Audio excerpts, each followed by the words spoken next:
नमस्कार बच्चा लोगों आपको मालूम होगा कि अभी अपना नीट का बूस्टर सीरीज चल रहा है ना।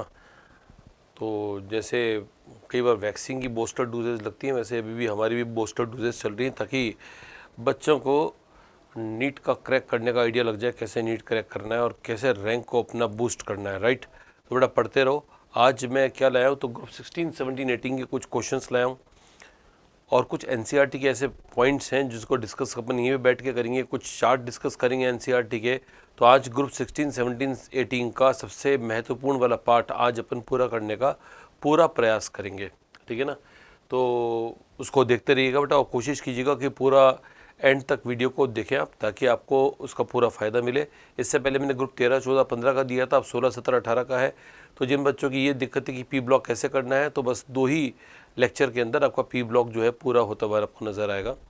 तो पहले वाला देखते हैं। आज का फर्स्ट क्वेश्चन जो है वो देख रहे हैं, copper and zinc react with concentrate HNO3 and NO2 gas is produced while no reaction is observed with dilute HNO3। अब देखो बेटा क्या है, हम सब जानते हैं HNO3 हम सब जानते हैं कि HNO3 कौन सा एजेंट है बेटा, ऑक्सीडाइजिंग एजेंट। यहाँ लिख रहा हूँ बेटा HNO3 कैसा है, ऑक्सीडाइजिंग एजेंट है। ये ऑक्सीडाइजिंग एजेंट है तो ये जिंक को भी ऑक्सीडाइज कर देगा बेटा, ध्यान देना बेटा, जिंक को भी ऑक्सीडाइज कर देगा और कॉपर को भी कर देगा।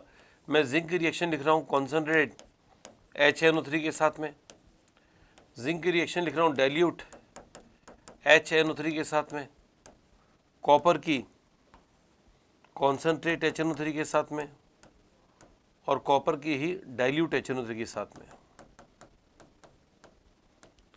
इनके साथ में रिएक्शन लिख रहा हूँ। आप देखोगे बेटा ये रिएक्शन जो है कॉपर की और जिंक की जब HNO3 के साथ में रिएक्शन होती है तो HNO3 तो ऑक्सीडाइज करेगा, तो कॉपर और जिंक ऑक्सीडाइज होंगे लेकिन HNO3 खुद रिड्यूस होगा। राइट, पहली बात अपनी कॉपी में लिखनी है कि जब नाइट्रिक एसिड कॉपर और जिंक के साथ रिएक्ट करता है तो नाइट्रिक एसिड खुद ऑक्सीडाइजिंग एजेंट है, यानी खुद तो रिड्यूस होगा, दूसरों को ऑक्सीडाइज करेगा। राइट, अब किस में रिड्यूस होगा ये सबसे खास बात है। कॉपर और जिंक के लिए कोई सवाल नहीं पूछेगा ये किस में ऑक्सीडाइज होंगी, क्योंकि कॉपर का बनेगा कॉपर +2, जिंक का बनेगा जिंक +2, तो ये कोई नहीं पूछेगा। पूछेगा नाइट्रिक एसिड किस में रिड्यूस होगा। तो याद करने का तरीका है कि nitric acid is reduced into NO2 red colour gas, red brown coloured gas में रिड्यूस होगी, लेकिन तब जबकि नाइट्रिक एसिड कॉन्सेंट्रेटेड होगा। तो ध्यान रखना बेटा, जब कॉन्सेंट्रेटेड होगा तब मैं यहाँ पर मार्क कर रहा हूँ बेटा, और मार्क ये कर रहा हूँ कि यहाँ पर NO2 बनाना है, चाहे ये हो, यानी बेटा सॉरी यानी कि इंपॉर्टेंट बात क्या हो गई, चाहे कॉपर हो चाहे जिंक हो अगर सामने नाइट्रिक एसिड कॉन्सेंट्रेटेड है तो NO2 बनना तय है। रिपीट कर रहा हूँ, कॉपर या जिंक को कॉन्सेंट्रेट नाइट्रिक एसिड लेने पर NO2 बनना तय है, यानी NO2 का रेड ब्राउन कलर आना तय है। राइट, ये पहली बात, और लिखते रहना इसको जो इंपॉर्टेंट बात है। अब डाइल्यूट वाले में अब आपको मालूम है बेटा जिंक और कॉपर में से ज़्यादा रिएक्टिव कौन है, तो जवाब है जिंक ज़्यादा रिएक्टिव है। तो जिंक के लिए ध्यान रखना ज़्यादा रिएक्टिव है, तो ट्रिक बता रहा हूँ, ज़्यादा रिएक्टिव होने के कारण डाइल्यूट HNO3 के साथ में जिंक हंसते हंसते रिएक्शन करेगा, और हंसते हंसते आपको याद आ जाएगा कि हंसने वाली गैस N2O है। तो बच्चों यहाँ पर N2O बनाना है। राइट, लाफिंग गैस बनानी है। लाफिंग गैस कब बनानी है, जिंक वाले बनानी है, ठीक है ना। तो ध्यान रखना, जनता दिल से हंसती है, जनता दिल से हंसती है मतलब जनता दिल से हंसती है, यानी कि जिंक डाइल्यूट HNO3 के साथ रिएक्ट करके हंसने वाली गैस बनाएगा। लेकिन कॉपर जो है वो कॉपर लेस रिएक्टिव है, इसलिए डाइल्यूट के साथ में आते ही बोलेगा नो, मेरे को रिएक्शन नहीं करनी, नो। तो नो का मतलब अंग्रेजी वाला नो मत समझना बेटा केमिस्ट्री वाला नो समझना, और केमिस्ट्री वाला नो होता है नाइट्रिक ऑक्साइड NO, यानी कॉपर की रिएक्शन डाइल्यूट HNO3 के साथ होगी, यस होगी, लेकिन डाइल्यूट HNO3 के साथ होने पर उसमें NO बनेगा, यानी नाइट्रिक ऑक्साइड बनेगा। रिवाइज करो फटाफट कि अगर कॉपर और जिंक की रिएक्शन कॉन्सनट्रेट HNO3 के साथ होगी तो कॉन्सनट्रेट हमेशा रेड ब्राउन कलर गैस बनाएगा, NO2 कहते हैं उसको।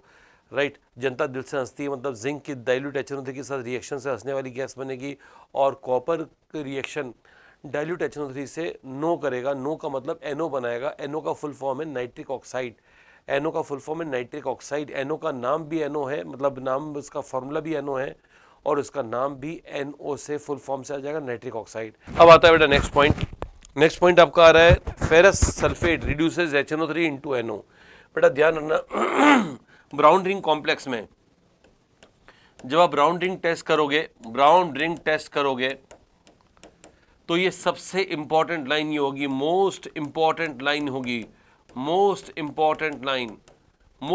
लाइन ये है कि आप जानते हैं बेटा HNO3 जो सामने आएगा उसको ऑक्सीडाइज करेगा, सामने फेरस सल्फेट आ जाएगा तो उसको ऑक्सीडाइज करके फेरिक बना देगा।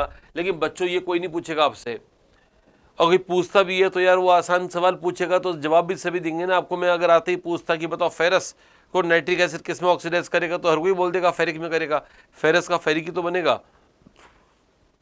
लेकिन जवाब वो इंपॉर्टेंट है जहां पर ये पूछा जाए नाइट्रिक एसिड किस में रिड्यूस होगा, तो बच्चों अलग अलग कंपाउंड नाइट्रिक एसिड को अलग अलग चीजों में रिड्यूस करते हैं। Ferrous sulphate is a very very important reagent which reduces nitric acid into NO, और यही NO ब्राउन रिंग कॉम्प्लेक्स बनाने के लिए सबसे इंस्ट्रूमेंटल रोल प्ले करता है। यानी अगर आपको ब्राउन रिंग कॉम्प्लेक्स बनानी है तो पहले चाहिए नो का मतलब नो कुछ नहीं, नो का मतलब है नाइट्रिक ऑक्साइड। तो ब्राउन रिंग कॉम्प्लेक्स बनाने वाली गैस कौन सी है? Nitric oxide. तो नाइट्रिक ऑक्साइड के लिए क्या चाहिए हमारे को? नाइट्रिक ऑक्साइड बनाने के लिए फेरस सल्फेट चाहिए। फेरस सल्फेट किसको नाइट्रिक ऑक्साइड में बदलेगा? तो आंसर है HNO3 को बदलेगा। और HNO3 कहां से आएगा? तो आंसर है NO3- से आएगा।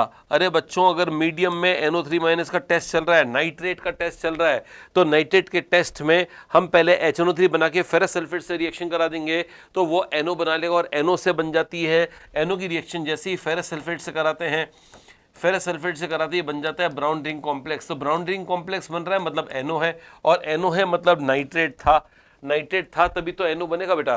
तो इसका मतलब ये कि नाइट्रेट के ब्राउन रिंग टेस्ट में सबसे इंपॉर्टेंट लाइन क्या है?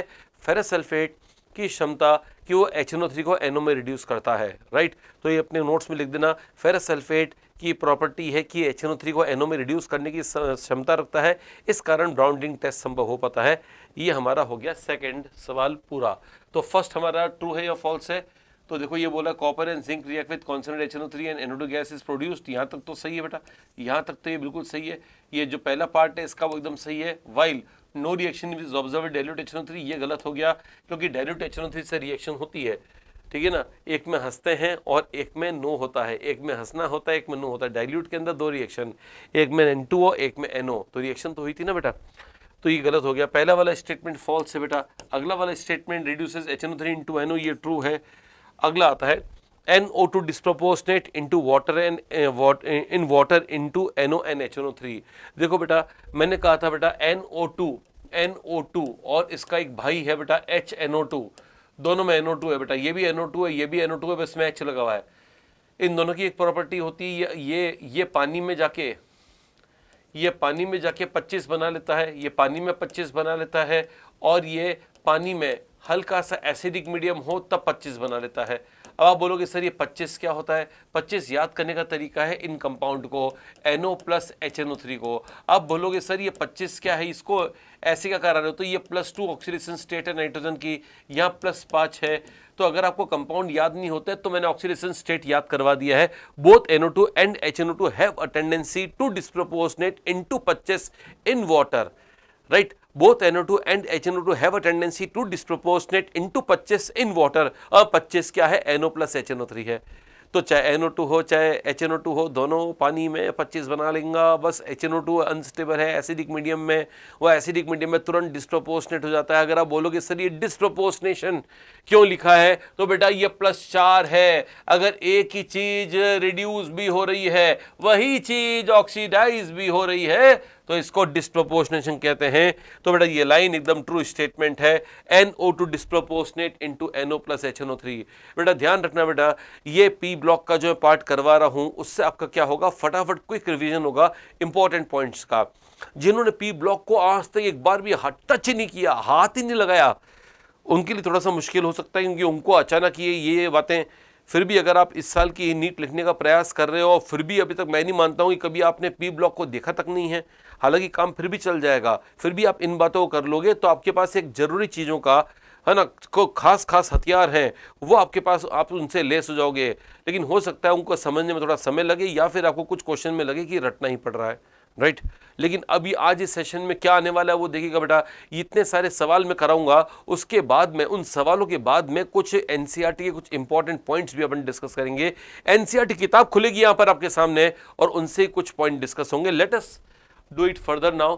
चौथा question, AU and PT can react with concentrate HNO3। आप जानते हैं बेटा गोल्ड या प्लेटिनम हो, ये एक्स्ट्रा नोबल होते हैं, ये इतने ज्यादा स्टेबल होते हैं, एक्स्ट्रा नोबल होते हैं, इस कारण से ये नो रिएक्शन विद HCl और HNO3। लेकिन कमाल की बात है, HCl और HNO3 दोनों एक साथ हों और दोनों कॉन्सेंट्रेटेड हों और दोनों 3:1 के रेशो में हों, तब गोल्ड और प्लेटिनम भी बोलते हैं यस हम रिएक्शन कर जाएंगे। इस कॉम्बिनेशन का नाम होता है एक्वा रिजिया। जी हाँ, मैं जानता हूं आपको मालूम है कि एक्वा रिजिया क्या होता है। हिंदी में इसको अम्लराज कहते हैं और इंग्लिश में इसका नाम रॉयल वाटर भी होता है। तो रॉयल वाटर बोलें या एक्वा रिजिया बोलें या अम्लराज बोलें, बात एक ही है। और ये क्या है बेटा, ये रॉयल वाटर क्या करता है, तो HCl और HNO3 कॉन्सेंट्रेट फॉर्म में होते हैं। HCl ज्यादा होता है, इसमें 3 गुना अमाउंट में HCl होता है, HNO3 भी होता है और दोनों का रेशियो 3:1 होता है। और अगर ये कॉम्बिनेशन होते हैं तो ये क्या करते हैं बेटा, गोल्ड और प्लेटिनम को कॉम्प्लेक्स में बदल देते हैं। अगर गोल्ड होगा तो एक्वा रिजिया के प्रेजेंस में इसका गोल्ड का कॉम्प्लेक्स बन जाएगा AuCl4 नेगेटिव, और प्लेटिनम होगा तो प्लेटिनम का भी कॉम्प्लेक्स बन जाएगा PtCl6 और ये हो जाएगा 2 नेगेटिव। ये कॉम्प्लेक्स बन जाएंगे। तो gold and platinum can not dissolve in HCl, can not dissolve in HNO3 but dissolve in aqua regia which is a combination of concentrate HCl and concentrate HNO3 in the ratio 3:1 due to formation of complex. तो क्या ध्यान रखोगे बेटा, gold और platinum complex बनने के कारण पानी इसमें क्या बोलते हैं एक्वा रिजिया में घुल जाते हैं। HCl HNO3 में नहीं घुलेंगे, लेकिन दोनों को एक साथ ले लोगे तो घुल जाएंगे 3:1 के रेशियो में जब वो कॉन्सेंट्रेटेड होंगे। Gold and platinum can react with concentrated HNO3, answer is no, क्योंकि इसमें सिर्फ कॉन्सेंट्रेटेड HNO3 का नाम लिखा हुआ है, तो ये फॉल्स स्टेटमेंट है। ये आंसर है एक्वा रिजिया के कारण घुलते हैं और घुलने का रीजन है कॉम्प्लेक्स फॉर्मेशन। चलो बेटा, जब 2 फॉस्फोरस हो या 2 सल्फर हो, 2 क्लोरीन हो, 2 मैंगनीज हो, जब भी 2 सिस्टम हो तो ये बाई न्यूक्लियर कंपाउंड होता है। बाई न्यूक्लियर कंपाउंड अलग अलग टाइप के हो सकते हैं, या तो बाई न्यूक्लियर में O5 लगा होगा, बाई न्यूक्लियर में O6 लगा होगा, बाई न्यूक्लियर में O7 लगा होगा, या बच्चों बाई न्यूक्लियर में 8 भी लग सकता है। एक बात ध्यान रखना बेटा, अगर 5 लगा हुआ है तो जनरली उसमें होता है MOM बॉन्ड होता है, अगर 6 लगा हुआ है तो MM बॉन्ड होता है, अगर 7 लगा हुआ है तो MOM होता है, और 8 लगा हुआ है तो MOOM होता है। इसका एक ही एक्सेप्शन है H2H2O5, जिसमें है तो 5 लेकिन इसमें SS बॉन्ड है। बस ये ध्यान रखना। इसके अलावा आप ये ध्यान रख सकते हो कि बाई न्यूक्लियर कंपाउंड्स के लिए, बाई न्यूक्लियर ऑक्साइड्स के लिए सर ने कुछ ट्रिक्स बताई हैं कि बाई न्यूक्लियर ऑक्साइड्स अगर हैं जिनमें 2 एटम्स हैं, चाहे मेटल हो नॉन मेटल हो कुछ भी हो, बाई न्यूक्लियर हैं, 2 एटम्स का 2 फॉस्फोरस सल्फर क्लोरीन मैंगनीज वगैरह कंपाउंड के लिए याद करने का तरीका ये हो गया। अगर आप बोलेंगे कि सर H4P2O6 को कैसे करें, H4P2O7 को कैसे करें, H4P2O8 को कैसे करें, तो बेटा 6, 7, 8 में 7 वाला जो नंबर है, कहाँ गया, हाँ जो 7 वाला नंबर है वो साफ दिख रहा है सबको, वो ऑड नंबर है ना। यहाँ पर 7 वाला में MOM बनाया मैंने, इसका मतलब इसमें POP बॉन्ड होगा, तो यहाँ पर इसका स्ट्रक्चर में POP होगा और POP लिखा है, मतलब ये सही स्टेटमेंट है। अब 6 वाले में लिखा है PP बॉन्ड और 6 वाले में मैंने लिखा है MM बॉन्ड, तो 6 वाले में MM मतलब PP बॉन्ड हो गया, तो इसमें PP बॉन्ड ही होगा 6 वाले में, और 8 वाले में POOP, इसको पेरोक्साइड लिंकेज भी कहते हैं। ये वाला बॉन्ड दिया हुआ है इसमें POOP, तो एकदम सही जवाब है बेटा, ये एकदम सही है, ठीक है ना। तो क्या ध्यान रखेंगे बेटा कि बाई न्यूक्लियर कंपाउंड में जो ऑक्साइड्स होते हैं या ऑक्सी एसिड्स होते हैं, उनमें 5, 6, 7, 8 से ये अनुमान लगाया जा सकता है कि उनमें कौन सा स्ट्रक्चर है, उनका स्ट्रक्चर कैसा है। ये बात बहुत अच्छी है, बहुत इंपॉर्टेंट है, राइट, ये याद रख लीजिएगा बेटा। नेक्स्ट आता है white phosphorus does not react with NaOH। बेटा व्हाइट फॉस्फोरस तो इतना रिएक्टिव है, हर किसी से रिएक्ट करता है, तो बेटा ध्यान रखना व्हाइट फॉस्फोरस का फॉर्मूला होता है P4 के अंदर ऐसे ऐसे स्ट्रक्चर्स होते हैं बेटा, ऐसे ट्रायंगल्स होते हैं, और ऐसे ट्रायंगल्स के कारण ये अनस्टेबल होता है, क्योंकि ट्रायंगल से 3 मेंबर्ड रिंग, और सब जानते हैं बच्चे 3 मेंबर्ड रिंग अनस्टेबल है, उसमें एंगल स्ट्रेन होता है 3 मेंबर्ड रिंग में, तो 3 मेंबर्ड रिंग के एंगल स्ट्रेन के चलते ये अनस्टेबल है और बात बात पर रिएक्ट करता है। जब हर बात पे रिएक्ट करता है तो इस बात पे रिएक्ट क्यों नहीं करेगा कि सामने NaOH आ गया, तो NaOH के सामने भी रिएक्ट कर जाता है और NaOH के सामने रिएक्ट करके क्या बनाता है वो देखिएगा बेटा, ये है P4 और साथ में है बच्चों NaOH। NaOH के साथ जब रिएक्शन करता है तो reaction very very very very important है, जगह कम है, नहीं तो एक दो और वेरी वेरी लिख देता मैं, ठीक है ना। हो सकता है इस बार ये वाली रिएक्शन नीट यूजी में पूछ ली जाए, ध्यान रखना बेटा। आगे जब नीट यूजी का पेपर आएगा तो अब दिखा दूंगा मैंने कि मैंने कहाँ कहाँ पे बोला था कि इंपॉर्टेंट है और वो आ रहे हैं या नहीं आ रहे हैं। P4 प्लस NaOH की रिएक्शन एक डिस्प्रपोर्शनेशन रिएक्शन का उदाहरण है बेटा। It is an example of disproportionation reaction, क्योंकि फॉस्फोरस इसमें अभी फिलहाल 0 में है, लेकिन जब प्रोडक्ट बनेगा तो माइनस प्लस दोनों में जाएगा। एनसीईआरटी कहता है कि नॉन मेटल्स की टेंडेंसी ऐसी होती है, नॉन मेटल्स बेटा, नॉन मेटल्स जो हैं वो नॉन मेटल्स हैं, फॉस्फोरस भी है। आप जानते हैं फॉस्फोरस के अलावा नॉन मेटल जो है वो सल्फर भी है और क्लोरीन भी है। तो non metals like phosphorus, sulphur, chlorine all have a tendency to disproportionate upon reacting with the basic medium. तो फॉस्फोरस जब बेसिक मीडियम में यानी अल्कलाइन मीडियम में जब जा रहा है तो डिस्प्रोपोर्शनेट होगा। सल्फर और क्लोरीन की भी सेम कहानी होती है। अभी मैं फॉस्फोरस के साथ सल्फर और क्लोरीन का भी नंबर लूंगा। पहले एक बार फॉस्फोरस को देख लेते हैं, तो इसको थोड़ा ढंग से देख लेते हैं कि कौन से थोड़े अलग से अपने को जगह मिल जाए। यहाँ थोड़ी जगह मिल गई है तो इस जगह में हम तीनों की रिएक्शन देख लेते हैं।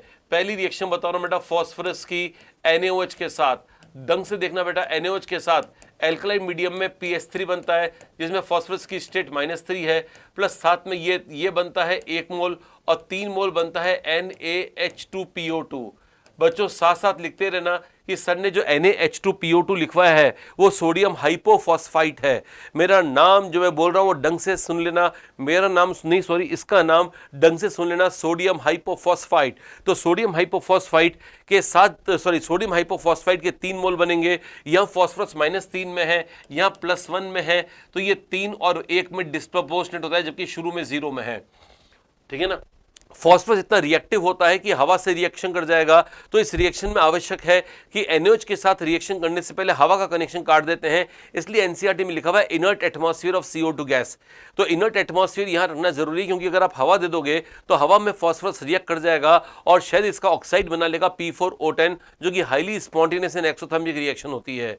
तो इसका मतलब अगर आप चाहते हो कि NaOH के साथ में डिस्प्रोपोर्शनेशन करे तो इस फॉस्फोरस का कि कहीं और ध्यान नहीं लगना चाहिए। कोई और अगर किसी और को इसने देख लिया तो इतना ये मतलब है ना, थोड़ा सा लाइट हार्टेड है कि थोड़ा सा किसी और को देख लिया थोड़ा इमोशनल हो जाता है कि थोड़ी देर आपके साथ भी जाते हैं। ये मतलब दिक्कत है फॉस्फोरस के साथ में, हाईली रिएक्टिव होने का ये दिक्कत है। तो फॉस्फोरस की हाई रिएक्टिविटी के चलते इनर्ट एटमॉस्फेयर में जब NaOH के साथ रिएक्शन करवाते हैं तो फॉस्फीन का 1 मोल और NaH2PO2 यानी सोडियम हाइपोफॉस्फाइट के 3 मोल बन जाते हैं और इस रिएक्शन को डिस्प्रोपोर्शनेशन कहते हैं। बेटा मैंने कुछ देर पहले कहा था कि एनसीईआरटी कहता है सल्फर S8 होता है बेटा, और S8 की NaOH के साथ रिएक्शन करा दिया है तो ये बन जाएगा Na2S प्लस Na2S2O3। सल्फर की स्टेट यहाँ पे 0 है और यहाँ +2 यहाँ पे चली गई है -2 में और यहाँ चली गई है +2 में। यानी सल्फर के लिए याद करने का ट्रिक है 22, क्या है 22 तो सल्फर बेसिक मीडियम में 22 बना लेता है। कुछ बच्चे मेरे को जरूरी बोलेंगे कि सर झूठ बोलते हो आप, P ब्लॉक में ये ऐसी कोई रिएक्शन दे नहीं रखी है। तो बेटा मैं मानता हूँ उन बच्चों को जो ये बोल रहे हैं P ब्लॉक में रिएक्शन नहीं दे रखी है, लेकिन बच्चों मैंने ऐसा क्लेम किया ही नहीं कि P ब्लॉक में है। ये रिएक्शन आपकी रिडॉक्स वाले चैप्टर में दे रखी है और आप जानते हो P ब्लॉक तो कट चुका है, थोड़ा बहुत हट चुका है, लेकिन रिडॉक्स ना तो कटा है ना थोड़ा सा हटा है। तो अगर रिडॉक्स ना कटा है ना हटा है तो ध्यान रखो बेटा, आप भी बिना कटे डटे रहना, इसमें याद करते रहना है ना, बिना किसी रिडॉक्स में बिना कटे इसको कोई चीज़ों को याद करना है। ऐसा नहीं कि P ब्लॉक को देखा देख रिडॉक्स को भी काटना स्टार्ट कर दिया है, ठीक है। रिडॉक्स में रिएक्शन दे रखी है, phosphorus, sulphur and chlorine have a tendency to disproportionate upon adding them in the alkaline medium. तो बेटा वो मैं रिडॉक्स से लेकर आया हूं, लेकिन क्योंकि P ब्लॉक से संबंध रखता है तो इसलिए पूछ सकते हैं। अब बेटा केमिस्ट्री से कहीं भी पूछे आपने, क्या मतलब कि रिडॉक्स से पूछा है उससे पूछा है, हमारे सिलेबस में है क्या, उसका जवाब है बिल्कुल बोल्ड एंड कैपिटल में है, ठीक है ना बेटा।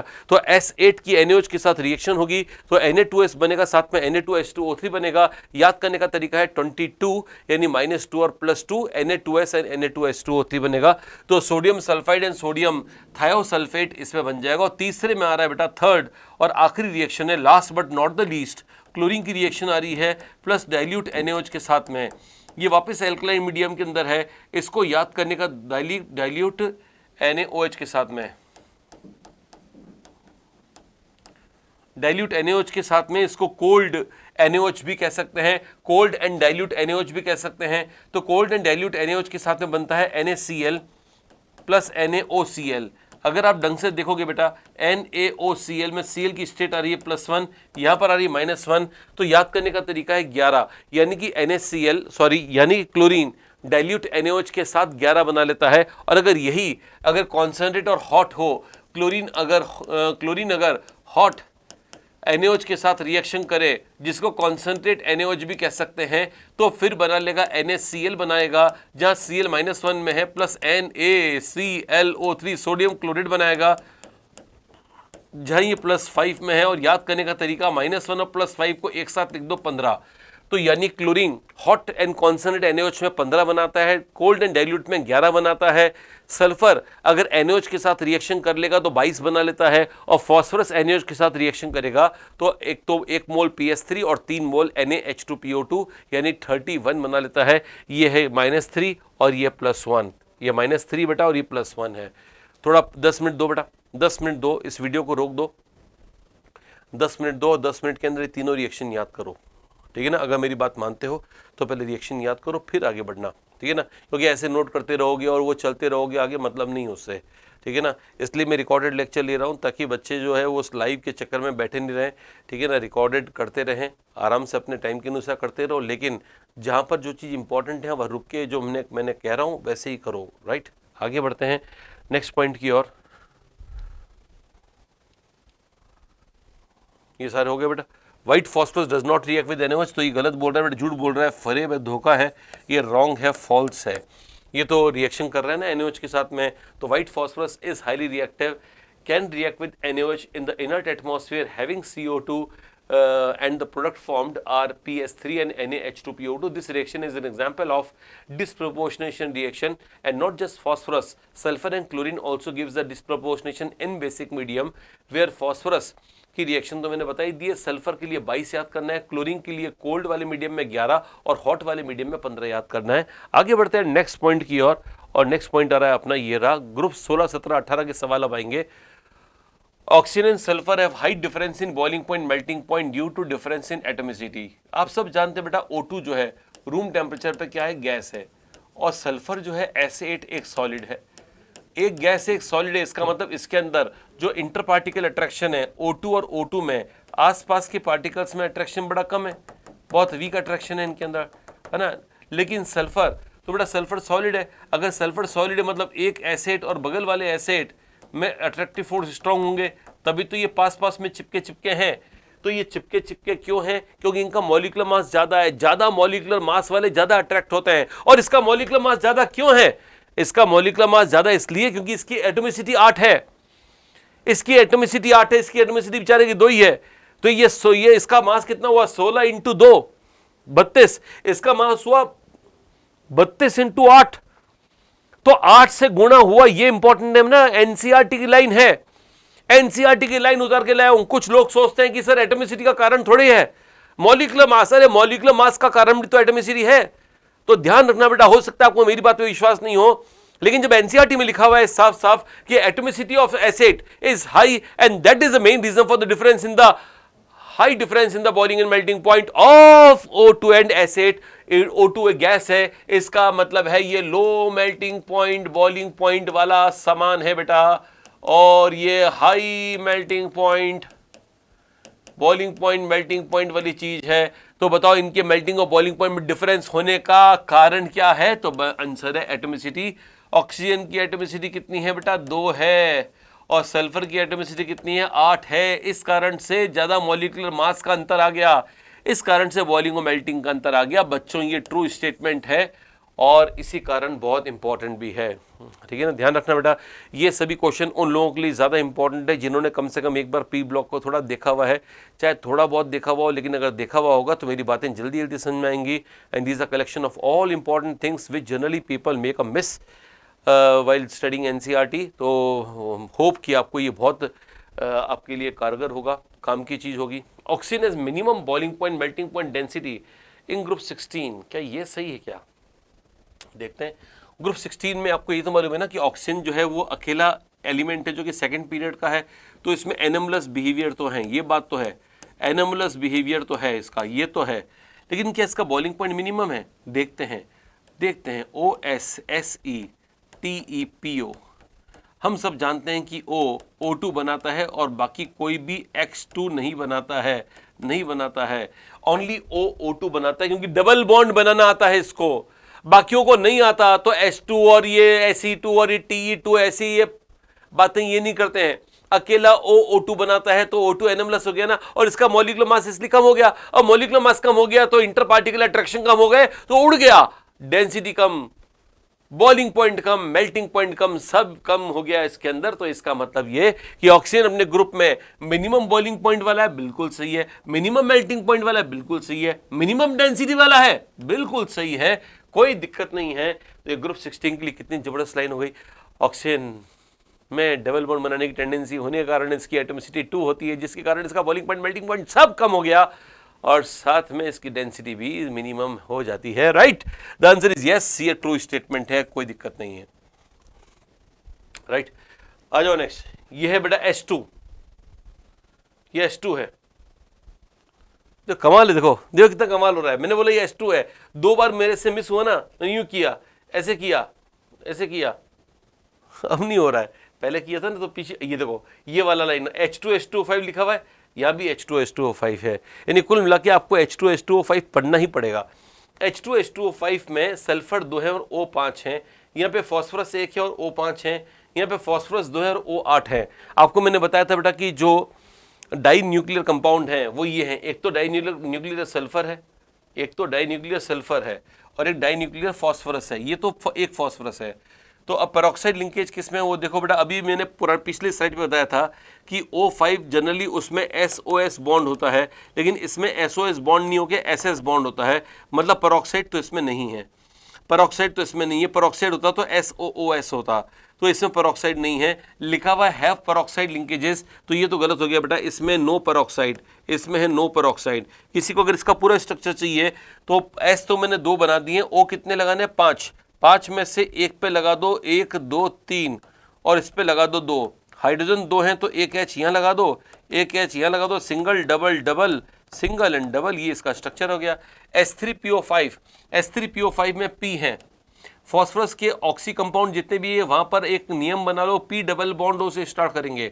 फॉस्फोरस के जितने भी ऑक्सी एसिड्स हैं वहां P डबल बॉन्ड O होना आवश्यक है, ध्यान रख लीजिएगा। बताओ मेरे को P डबल बॉन्ड O होने के अलावा कितने O बचे? 5, तो 1 2 3, H3 है तो H3 तो इनके जम जाएंगे H3, राइट।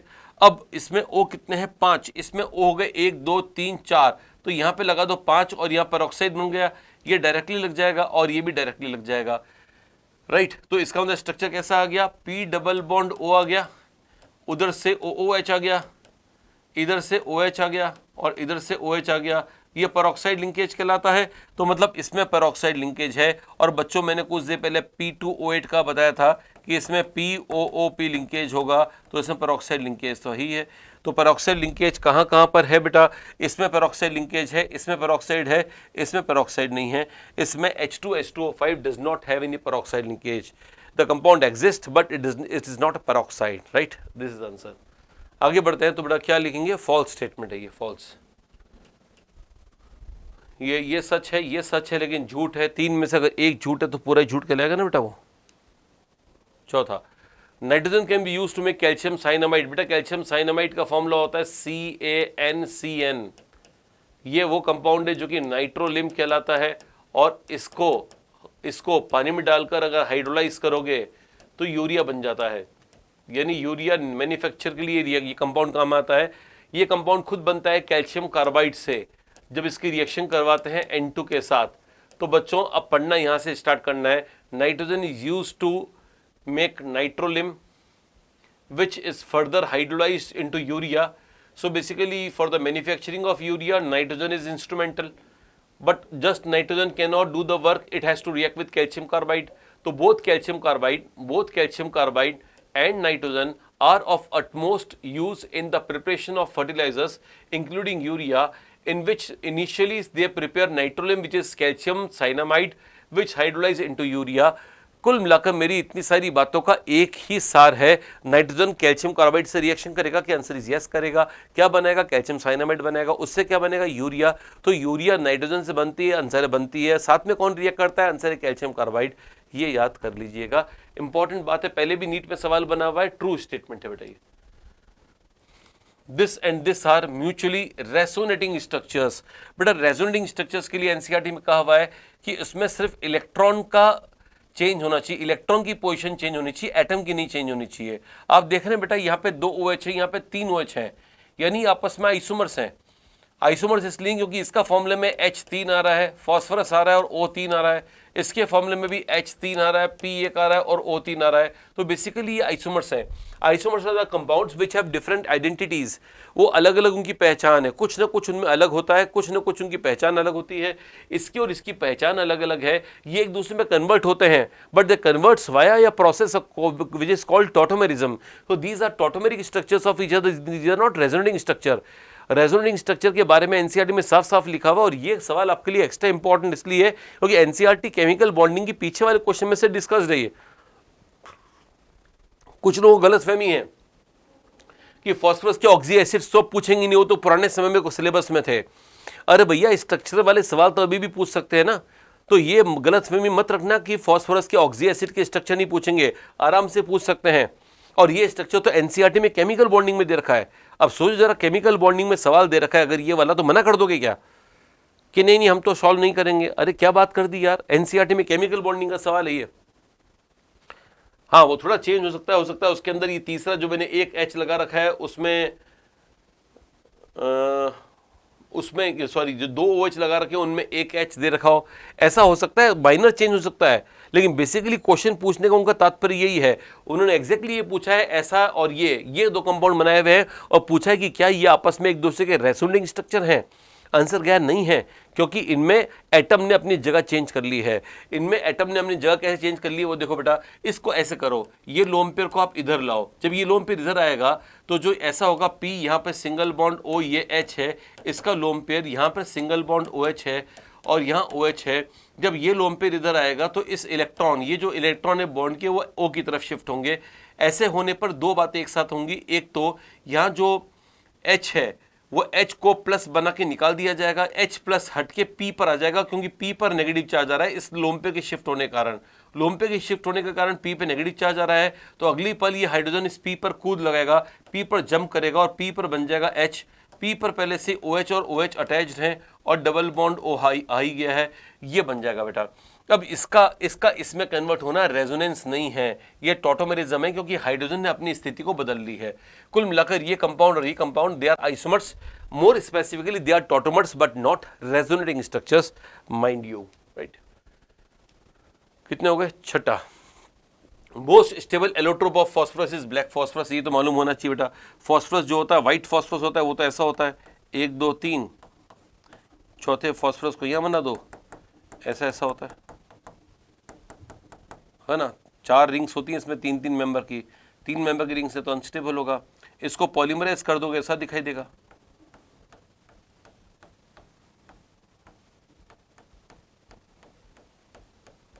ये पॉलीमर बन गया इसका, ऐसा पॉलीमर बना दो, ऐसा होल नहीं लिख दो।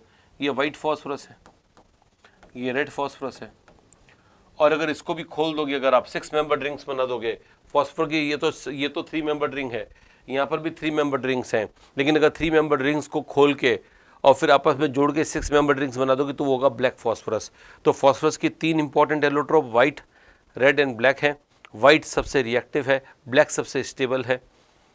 वाइट को येलो भी कहते हैं क्योंकि वाइट पर ऊपर परत, क्योंकि वाइट रिएक्टिव है तो इस पर ऑक्साइड अटैक कर देगा, तो इस पर ऑक्साइड रिएक्ट करके थोड़ा रंग को थोड़ा चेंज कर सकता है, क्योंकि जो ऑक्साइड्स होते हैं शायद वो येलो कलर के हैं, इसलिए वो येलो फास्फोरस कहते हैं। तो कई किताबों में वाइट फास्फोरस को येलो फास्फोरस कहा हुआ है, but yellow is not pure phosphorus. Pure white phosphorus, pure जो फास्फोरस होगा, प्योर P4 वो वाइट होता है, राइट। ये बात ध्यान रख लीजिएगा। तो ये मैंने बता दिया, सबसे स्टेबल ब्लैक फास्फोरस है क्योंकि उसमें 6 मेंबर रिंग होती है। ये वाइट फास्फोरस सबसे अनस्टेबल है बिकॉज इसमें एंगल स्ट्रेन है 3 मेंबर रिंग के कारण, right. White phosphorus soluble in water, बेटा फास्फोरस सी होता है, व्हाइट फास्फोरस सी होता है, वापिस मैंने बताया ये वाला होता है ना। इसमें 3 मेंबर्ड रिंग है, लेकिन वो इंपॉर्टेंट नहीं है, इसमें PP बॉन्ड है। PP बॉन्ड कैसा बॉन्ड है बेटा? Non polar. PP बॉन्ड कैसा बॉन्ड है? Non polar. और नॉन पोलर होने के कारण, ठीक है ना, इसमें पोलरिटी आएगी नहीं, प्लस माइनस आएगा नहीं, तो इसका मतलब ये पानी में डिसॉल्व नहीं होगा, बिकॉज पानी है पोलर। और बेटा पोलर की पोलर से बनती है, पोलर की नॉन पोलर से नहीं बनती है, तो पानी में डिसॉल्व नहीं होगा। सॉल्युबल इन वाटर बोला है, तो ये लाइन गलत दिख दी है। Red phosphorus soluble in CH2, तो बेटा इस red phosphorus soluble in CH2, red phosphorus तो पॉलीमर है बेटा, और पॉलीमर जैसी चीज़ें होती हैं वो तो किसी में नहीं घुलती हैं। पॉलीमर तो बेटा आगे से आगे तक उनके बॉन्ड बनाए हुए होते हैं, तो ना तो ये रेड फॉस्फोरस पानी में नहीं घुलेगा, CH2 में नहीं घुलेगा। CH2 होता है ऐसा, C double bond S double bond S, इधर का मूवमेंट कैंसिल हो गया, तो म्यू बराबर 0 हो गया, तो ये नॉन पोलर है, नॉन पोलर है। तो ये क्या करेगा, ये अगर CH2 है तो वाइट फॉस्फोरस को CH2 घोल देगा, क्योंकि ये नॉन पोलर है, ये भी नॉन पोलर है। रेड फॉस्फोरस को कोई नहीं घोल पाएगा, है ना, पानी किसी को नहीं घोल पाएगा। पानी में ना तो वाइट घुलता है ना रेड घुलता है। ध्यान रखें, एक दिमाग में लाइन खींचें कि सबसे पहले पानी लेके थे कि पानी वाइट में घुलेगा रेड में, आंसर है पानी किसी को भी नहीं घुलेगा, ना तो वाइट को ना रेड को। CH2 लेते हैं, CH2 नॉन पोलर है, तो वाइट को तो घोल देगा क्योंकि पॉलीमर नहीं है, लेकिन रेड को नहीं घोलेगा क्योंकि पॉलीमर है। बस इतना करना है। आ गया, आगे बढ़ते हैं नेक्स्ट सवाल की ओर। तो क्या बोले इसको? फॉल्स, गलत है बेटा ये। Acid alpha dissolves in water but acid beta dissolves in CH2। अब ये क्या मजाक है बेटा, एसिड अल्फा और एसिड बीटा। तो बेटा एसिड तो ऐसा होता है ना, S यहाँ पर एक, दूसरा S यहाँ पे तीसरा S, ठीक है ना, और ये एक और S, एक और S, यहाँ पर एक और S, S और ये S, क्राउन शेप, ये होता है S8। गिन लो, इसमें 8 सल्फर है ना बेटा। अभी जो जिगजैग स्ट्रक्चर होता है, पकड़ स्ट्रक्चर होता है सल्फर का, वो S8 है, और इसमें SS बॉन्ड है जो कि नॉन पोलर है। और नॉन पोलर है, इसका मतलब बेटा S8 जो है वो नॉन पोलर है। पानी कैसा है? पोलर है। पोलर और नॉन पोलर की आपस में नहीं बनेगी तो ये डिसॉल्व नहीं होगा। लेकिन अगर S8 है और ये नॉन पोलर है, इधर से CH2 ले लें, ये भी नॉन पोलर है, तो बेटा फिर तो इनकी आपस में बन जाएगी, फिर तो ये आराम से घुल जाएंगे, ये डिसॉल्व हो जाएंगे। एसिड चाहे अल्फा हो चाहे एसिड बीटा हो, both are soluble in CH2। NCERT की लाइन है, acid alpha acid beta both dissolves in CH2, acid alpha acid beta both insoluble in water. Right, तो ये लिखा हुआ है पानी में घुलता है तो ये गलत हो गया, ये इसमें घुलता है तो ये सही है, लेकिन ओवरऑल गलत माना जाएगा। O2 is most abundant element and exist mainly as oxide. O2 most abundant है क्या? NCERT लिखता है कि अर्थ में जितने भी एलिमेंट हैं उनमें से बाई मास 46% से ज़्यादा ऑक्सीजन है। एग्जैक्टली 46.6 लिखा हुआ है, लेकिन 46% तो माने अपन। और मेनली किस फॉर्म में? ऑक्साइड। आप जानते हो बेटा दुनिया के हर एलिमेंट का ऑक्साइड हाईली स्टेबल होता है, तो यानी कि दुनिया में जो ऑक्सीजन है वो किस फॉर्म में जनरली है? एक तो अनकम्बाइंड फॉर्म में तो ऑक्सीजन है, और कंबाइंड फॉर्म में वो ऑक्साइड के फॉर्म में है। राइट, तो ये स्टेटमेंट एकदम सही है। NCERT के ये स्टेटमेंट्स हैं तो सही होने ही है।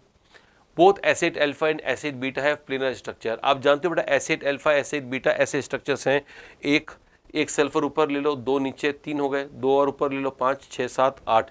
ये ऐसा स्ट्रक्चर है, वो क्राउन शेप स्ट्रक्चर। और क्राउन कभी प्लेट जैसा तो नहीं होता, क्राउन मतलब मुकुट, कोई इंसान को मुकुट पहना रहे हो और प्लेट जैसा पहना रहे हो, तो प्लेट तो कहीं मुकुट की तरह हो नहीं सकता ना बेटा। मैं ये बोलना चाह रहा हूँ कि मुकुट 3D होता है, तो ये स्ट्रक्चर जो है, ये दोनों स्ट्रक्चर जो हैं ये 3D स्ट्रक्चर है बेटा। ये प्लेनर होता है 2D, तो ये 3D स्ट्रक्चर्स कभी 2D स्ट्रक्चर नहीं हो सकते, तो ये गलत स्टेटमेंट है।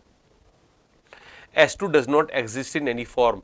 NCERT लिखता है कि S2 S double bond S है तो बेटा ये अनस्टेबल, लेकिन ये तब बनता है जब नॉर्मल जो स्टेबल सल्फर है उसको अपन करीबन 1000 केल्विन का जब हीट करेंगे तो जो वेपर फेज बनेगी, इस वेपर फेज में आपको H2 भी मिल जाएगा। इसका मतलब H2 का रिसर्च वर्क से पता लगा है कि H2 एग्जिस्ट करता है। तो ये कहना तो गलत होगा कि does not exist in any form, क्योंकि जब हमने पता लगा लिया कि एग्जिस्ट करता है तो फिर ये मजाक क्यों करनी है ऐसे कि एग्जिस्ट नहीं करेगा। एग्जिस्ट करेगा लेकिन अनस्टेबल होगा, और 1000 केल्विन के टेम्परेचर के ऊपर ही वेपर फेज में एग्जिस्ट कर पाएगा। राइट, बस ये बात ध्यान रख लीजिएगा। अगर आपको एक्स्ट्रा बातें ध्यान रखनी है तो ये ध्यान रख सकते हैं कि जो S8 है बेटा वो अनस्टेबल है। S8 क्या, S2 अनस्टेबल है, और इसकी जो MOT से पता लगा है कि इसका MOT भी O2 की तरह होता है, लाइक O2 होता है। O2 की MOT में क्या पता चलता है कि O2 के पास 2 अनपेयर्ड इलेक्ट्रॉन होते हैं पाई स्टार में। पाई स्टार में इसके पास 2 अनपेयर्ड इलेक्ट्रॉन है। H2 में भी ऐसे याद रखना है, इसके पास भी पाई स्टार में 2 अनपेयर्ड इलेक्ट्रॉन होते हैं, ये ध्यान रखना है। तो H2 की खास बात बस इतनी सी, एग्जाम में सवाल आएगा तो मैं जानता हूं यही आएगा कि H2 की MOT के बारे में कुछ बताओ, और वो जो पूछेगा वो बताना पड़ेगा। पूछेगा यही कि इसके पास अनपेयर्ड कहाँ रहते हैं, तो जवाब दीजिएगा पाई स्टार में रहते हैं, जस्ट लाइक ऑक्सीजन। तो H2 does not exist in any form is wrong, it exist as H2 vapour. I2O5 is used to estimate carbon monoxide. अचानक I2O5 क्यों पूछ लिया, तो ये आयोडीन का ऑक्साइड है बेटा। जो हेलोजेंस होते हैं, हेलोजेंस ये होते हैं फ्लोरीन, क्लोरीन, ब्रोमीन और आयोडीन।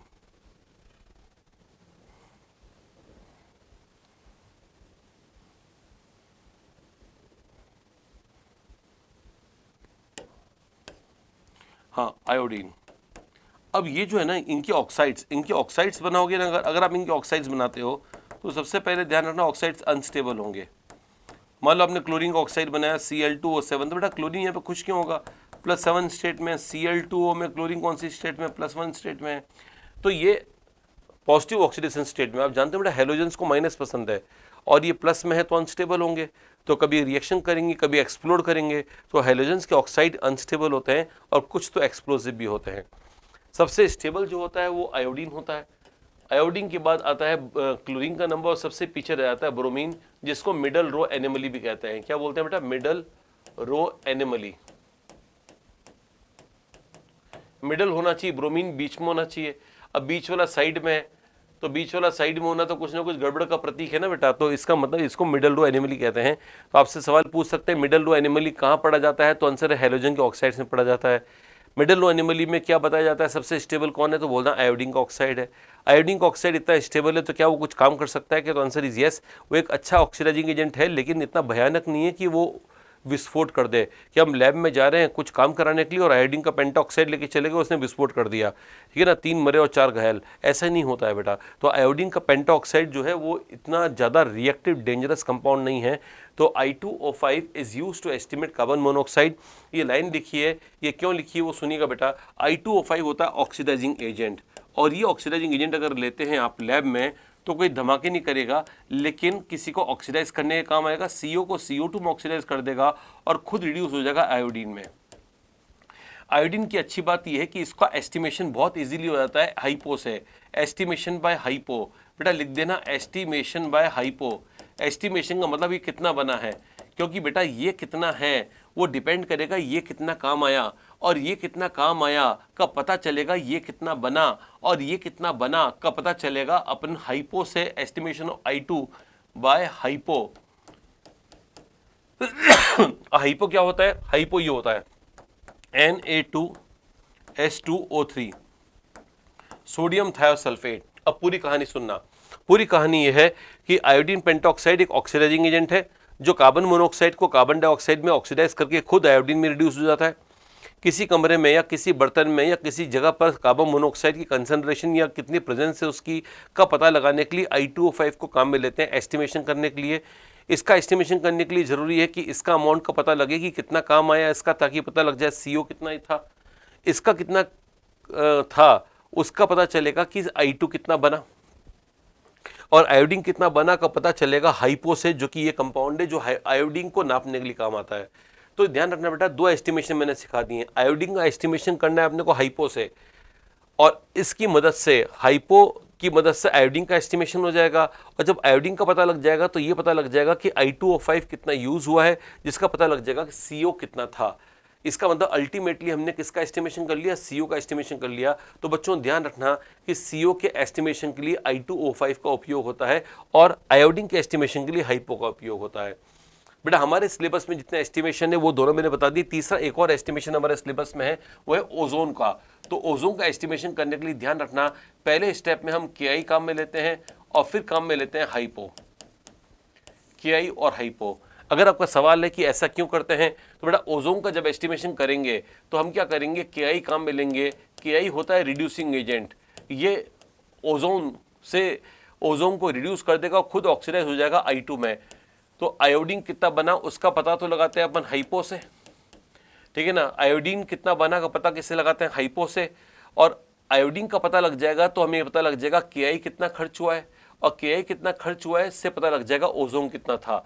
तो कुल मिला के आज के बाद ध्यान रखना, ओजोन का अपन ने जो एस्टिमेशन किया है वो KI प्लस हाइपो से किया है, और I2O5 का किया है हमने CO से, और आयोडीन का किया है हाइपो से, राइट। ये ध्यान रखना, ये बहुत काम की इंफॉर्मेशन मैंने आपको दे दी है।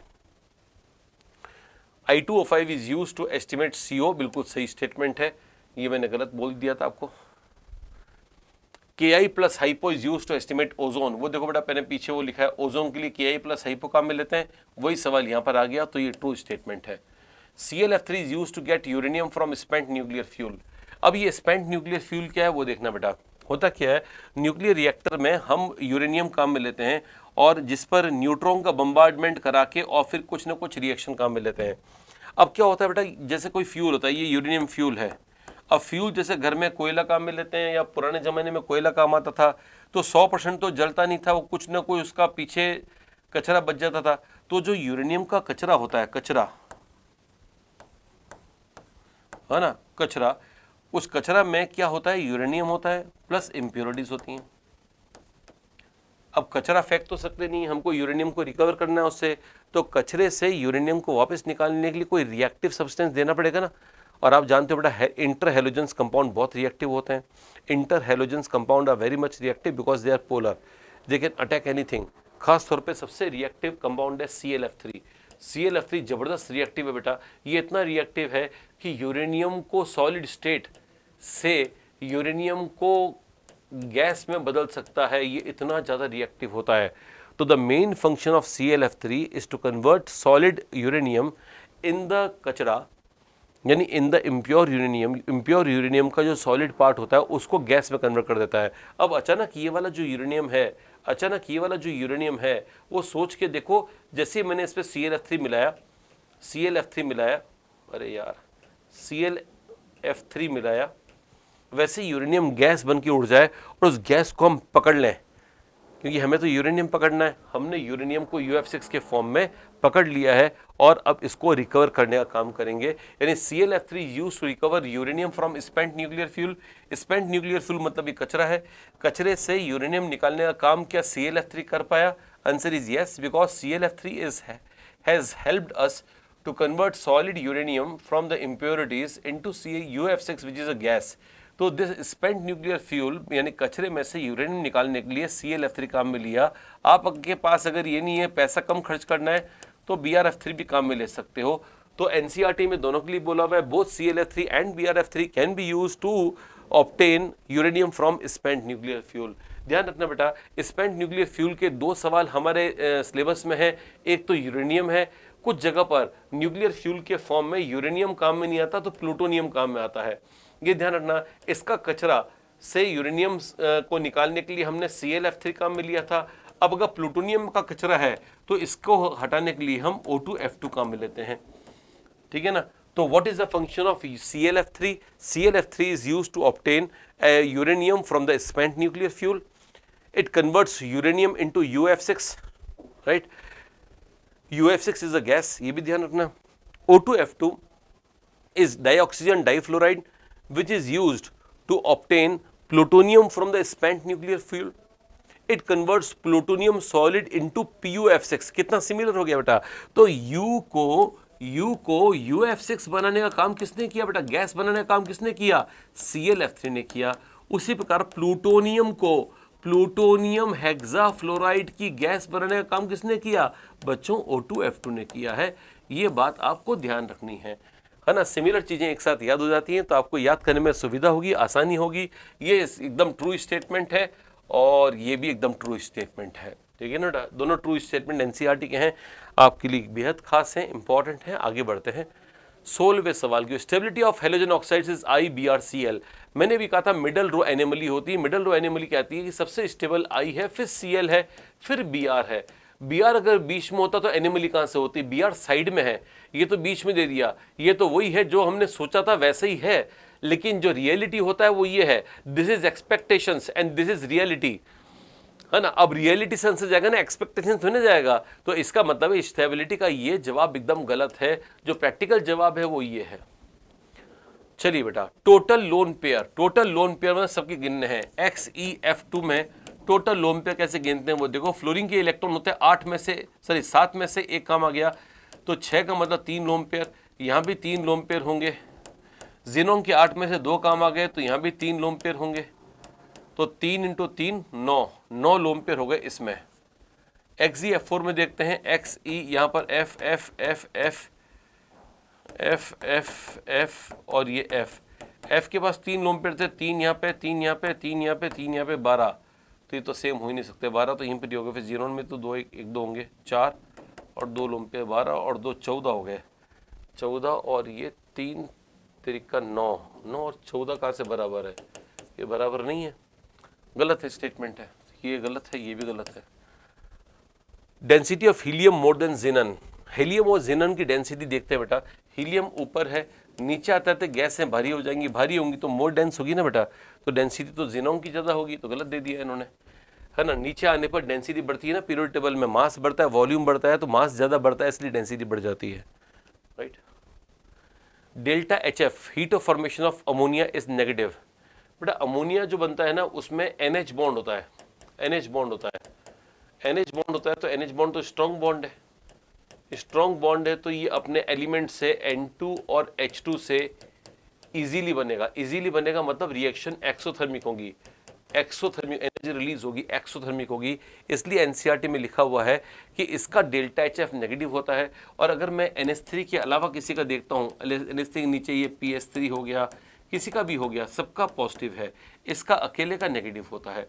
वैसे तो याद करने वाली बात है क्योंकि एनसीईआरटी में डेटा दे रखा है, तो डेटा की वैल्यू तो मैं आपको नहीं बता रहा हूँ ना रटा रहा हूँ, लेकिन कम से कम ये ध्यान रखने का बोल रहा हूँ कि कोई आपसे पूछे स्टैंडर्ड जो enthalpy of formation of ammonia है, तो आपको बोलना है वो नेगेटिव है, मतलब अमोनिया का बनना काफ़ी आसान होता है, नीचे आने पर दूसरों का बनना मुश्किल होता रहता है, थोड़ा थोड़ा एंथैल्पी बढ़ती रहती है, तो उनकी पॉजिटिव वैल्यू आ जाती है ना। ये वाली बात पानी वाले ग्रुप में भी होती है, पानी वाले ग्रुप में शायद H2O और H2S इन दोनों का नेगेटिव है, बाकी सबका फिर पॉजिटिव है, ठीक है ना।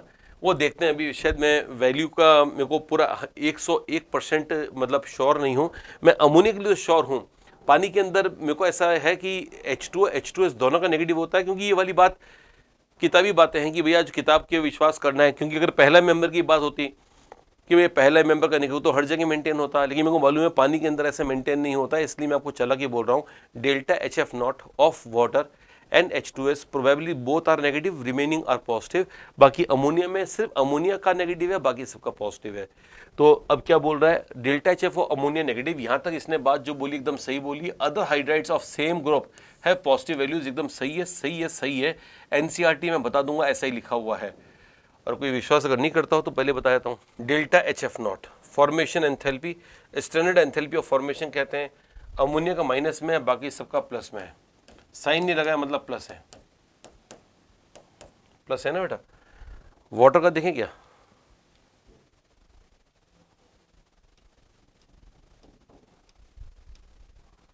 पानी का देखते हैं,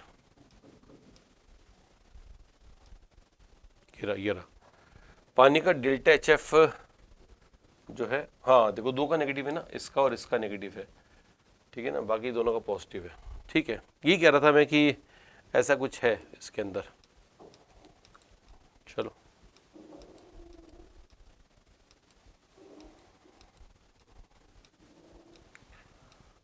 काफ़ी अच्छे क्वेश्चन डिस्कस हो गए बेटा। देखो, और helium neon argon can be separated using adsorption and charcoal. अब आप बताओ बेटा, हीलियम है, नियॉन है और आर्गन है, चारकोल क्या होता है बेटा, कोयला होता है ना। कौन सा वाला कोयला होता है, लकड़ी का कोयला होता है, लकड़ी से बनाते हैं। लकड़ी में क्या होता है, तो लकड़ी में कार्बोहाइड्रेट होते हैं और भी कुछ होता होगा, तो उसको गर्म करते हैं तो और भी जो कुछ होता है वो हट जाता है, और कार्बोहाइड्रेट का पानी हट जाता है, कार्बन कार्बन रह जाता है। तो जब लकड़ी को गर्म करेंगे, है ना, हवा की अनुपस्थिति में, ज़्यादा हवा नहीं लेंगे, तो क्या होगा, लकड़ी के अंदर की जो चीज़ें हैं वो सारी की सारी उड़ जाएंगी और पीछे बस एक चीज़ सॉलिड चीज़ रह जाएगी, कार्बन। उसको कोयला कहते हैं, लकड़ी का कोयला कहते हैं। तो जो लकड़ी का कोयला होता है ना वो एक अच्छा एड्सॉर्बेंट होता है। ये चारकोल है बेटा, चारकोल, चारकोल की बहुत अच्छी प्रॉपर्टी है कि अच्छा एड्सॉर्बेंट है, एड्सॉर्बेंट है, गैसेस को अपनी सतह पर एड्सॉर्ब कर लेता है, लेकिन उस गैस को अच्छा एड्सॉर्ब करेगा जो थोड़ी भारी है, क्योंकि इसके अंदर इसका सरफेस एरिया ज़्यादा होगा तो अच्छे से एड्सॉर्ब कर पाएगा। हीलियम एकदम पिन जैसी गैस होगी तो पिन लगेगी यहाँ पर हट जाएगी, लगेगी हट जाएगी, ये पूरा थक की तरह चिपक जाएगा इसके अंदर। तो यूँ समझो कि यहाँ पर तो मैं बना रहा हूँ इसके साथ ऐसे इंट्रैक्शन, इसके साथ इंट्रैक्शन थोड़ा ज़्यादा होगा, इनके साथ इंट्रैक्शंस और भी ज़्यादा होगा। समझ में आ रहा है बेटा, ऐसा कुछ होगा। तो अब क्या होगा, ज़्यादा इंट्रैक्शन किसके साथ हो रहा है, इसका आर्गन के साथ हो रहा है, तो आर्गन को ज़्यादा एड्सॉर्ब करेगा। इसका मतलब जब गैसेस के एड्सॉर्प्शन अलग अलग लेवल के होंगे तो हम एड्सॉर्प्शन से गैसेस को डिस्टिंग्विश कर सकते हैं ना बेटा। तो इन गैसेस को अलग अलग करने का काम भी एड्सॉर्प्शन की विधि से किया जा सकता है। एग्जैक्टली क्या विधि है वो तो हमारे सिलेबस में नहीं है, लेकिन ये सिलेबस में जरूर है that the technique of adsorption can be used to separate the inert gases, because the different inert gases having different masses have different van der Waal attraction on the charcoal। तो charcoal की सतह सबसे ज़्यादा किसको adsorb करेगी, भारी gas को। सबसे भारी कौन है, तो हीलियम से जीनॉन में जीनॉन भारी है, फिर कौन है, उसके बाद में क्रिप्टन है, फिर आर्गन है, फिर नियॉन है, फिर हीलियम। मतलब ऐसा है ना, वो क्या बताइए, सिंपल सी बात है कि used adsorption on charcoal, the answer is yes, इनको कर सकते हैं, है ना। चलो क्वेश्चंस तो जो मैंने बताने थे वो बता दिए। अब आपको कुछ एनसीईआरटी की सैर करवाते हैं, एनसीईआरटी की सैर कर लेते हैं थोड़ी सी, है ना। चलो एनसीईआरटी की सैर के लिए तैयार हो जाओ बेटा। पहला पार्ट जो आ रहा है वो अपन देखते हैं। पहला पार्ट जो आ रहा है वो है एनमलेस प्रॉपर्टीज ऑफ नाइट्रोजन। मैं पूरा पढ़ के बता रहा हूँ। Nitrogen differs from rest of the members of group due to small size, high EN, high ionisation enthalpy and non availability of D orbitals. 4 कारण बताए एनसीईआरटी में, ध्यान रखना। स्मॉल साइज है, EN ज़्यादा है, IP ज़्यादा है, वैकेंट डी ऑर्बिटल्स नहीं होने के कारण 4 पॉइंट हैं। इनके कारण नाइट्रोजन की प्रॉपर्टी अपने ग्रुप में बाकी सबसे अलग है। नाइट्रोजन फॉस्फोरस से अलग है, आर्सेनिक से अलग है, एंटीमनी से अलग है, बिस्मस से अलग है तो गोला कर दो। ये इसका एनमलेस बिहेवियर के बारे में पढ़ा जा रहा है। Nitrogen is unique ability to form P multiple bond. P multiple bond क्यों बना रहा है, क्योंकि पाई बॉन्ड वो बनाते हैं जिनका साइज छोटा होता है, तो साइज छोटा होने के कारण ये बन जाता है P triple bond. P unstable है, नहीं बन पाता है, तो एन ट्रिपल बॉन्ड एन में बनाने की टेंडेंसी है। और इसका मतलब ये हुआ कि ये क्या बोलते हैं, with itself and high elements having small size and high EN। Example is C and O। heavier elements of this group do not form p-pi bond. Atomic orbitals are so large and diffuse that they cannot have effective overlapping। तो इसका मतलब बड़े size वाले ये वालों के लिए बोला जा रहा है कि इनके साइज बड़े हैं, ओवरलैपिंग अच्छी नहीं है, इस कारण से इनमें पाई बॉन्ड बनाने की क्षमता अच्छी नहीं है। Nitrogen exist as diatomic molecule with a triple bond, है ना। ट्रिपल बॉन्ड होता है, एक सिग्मा और 2 पाई के बोल रहे हैं। Its bond enthalpy is very high. Nitrogen की bond enthalpy and triple bond N की बॉन्ड एंथैल्पी, इसको तोड़ना ऑलमोस्ट नामुमकिन है, इस कारण से ये इनर्ट की तरह हो जाता है। On the contrary phosphorus, arsenic and antimony form single bond. बाकी सब सिंगल वाले हैं, ठीक है ना, मजे करते हैं, मतलब ये सिंगल वाले हैं। PP, AS, SB, SB सब सिंगल वाले हैं। While bismuth forms metallic bond in the elemental state. अब आप जानते हैं बेटा नीचे जो है वो मेटेलिक फॉर्म आने लगता है, क्योंकि मेटल डोमिनेट करने लगता है, इसलिए सिंगल डबल वगैरह में विश्वास नहीं रखते हैं, तो बोलते हैं हम अलग हैं, थोड़ा अलग हैं, मेटल्स की तरह रहेंगे। एक और बात बोल रहा है बेटा जो कि थोड़ी कंट्रास्ट में है। कंट्रास्ट में क्या बात है, the single bond of NN is weaker than the single bond of PP। अब NN बॉन्ड ये वाला होता है, NN बॉन्ड यहाँ पे लोम पे नजदीक होने तो रिपल्शन ज्यादा है, इसलिए बॉन्ड वीक हो जाएगा। फॉस्फोरस का साइज बड़ा है तो लोम पे थोड़ी दूरी पर आ गए, रिपल्शन है लेकिन कम है, तो ये बॉन्ड थोड़ा स्ट्रांग होगा। तो NN बॉन्ड और PP बॉन्ड में कौन सा बॉन्ड वीकर है, तो जवाब देना है NN बॉन्ड वीकर है, राइट। आगे बोल रहे हैं NN bond is weaker than the PP bond because of high inter electronic repulsion. ये इंटर इलेक्ट्रॉनिक रिपल्शन ही तो है ऑफ द नॉन बॉन्डिंग मतलब लोन पेयर। नॉन बॉन्डिंग मतलब लोन पेयर, जो बॉन्ड नहीं बनाता वो लोन पेयर होता है, non bonding electron, owing to the small bond length. As a result catenation tendency, ये देखो एसेशन रीजन का परफेक्ट स्टेटमेंट है। As a result the catenation tendency is weaker in nitrogen. Nitrogen में catenation की tendency कम है कि carbon के, तो कैसे कार्बन कार्बन बॉन्ड बना रहता है, तो नाइट्रोजन का सिंगल बॉन्ड नाइट्रोजन के साथ फिर चेन्स बनाना, तो अगर लॉन्ग चेन्स बनाएगा नाइट्रोजन तो उसके घर में कितने झगड़े हो रखे हैं, लोम पे आपस में झगड़ झगड़ के चेन को तोड़ते रहेंगे, नाइट्रोजन जोड़ता रहेगा और लोम पेयर तोड़ता रहेगा, और इस कारण से कभी चेन बन नहीं पाएगी, नाइट्रोजन चेन से रह नहीं पाएगा। और ध्यान रखना बेटा, नाइट्रोजन होता है बेचैन जबकि कार्बन होता है चेन के साथ। तो चेन के साथ अगर आपको रहना है तो कार्बन को सोचिए, कार्बन में कैटनेशन है, नाइट्रोजन बिल्कुल बेचैन है यानी चेन नहीं है क्योंकि उसमें कैटनेशन ही नहीं है, right. Another factor which affects the chemistry of nitrogen is the absence of d orbitals।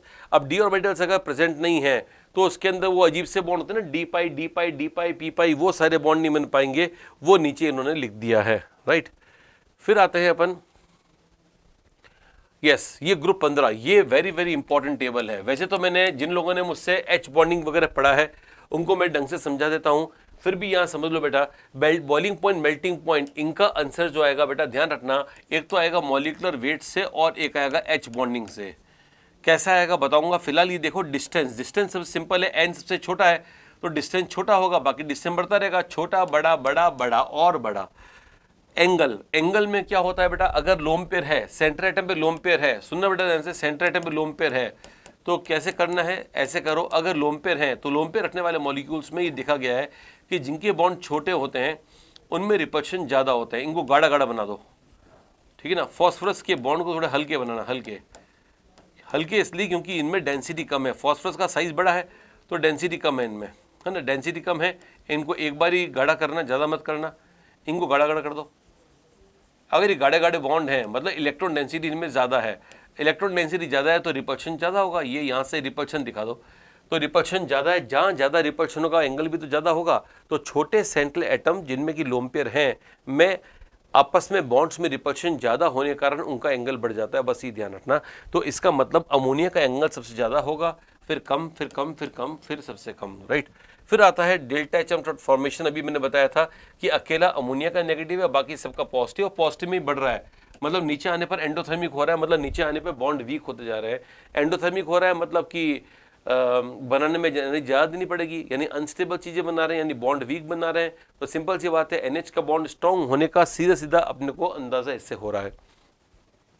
Dissociation, सबसे ज़्यादा डिसोसिएशन इसका मुश्किल होगा क्योंकि NH बॉन्ड स्ट्रॉन्ग है, इसलिए डिसोसिएशन में लगी एनर्जी ज़्यादा होगी, तो ये एनर्जी ज़्यादा है, यहाँ कम है, यहाँ कम है, यहाँ कम है, यहाँ सबसे कम है, तो इसका मतलब होगा कि डिसोसिएशन करने में एनर्जी का लगातार कम होना होता रहेगा।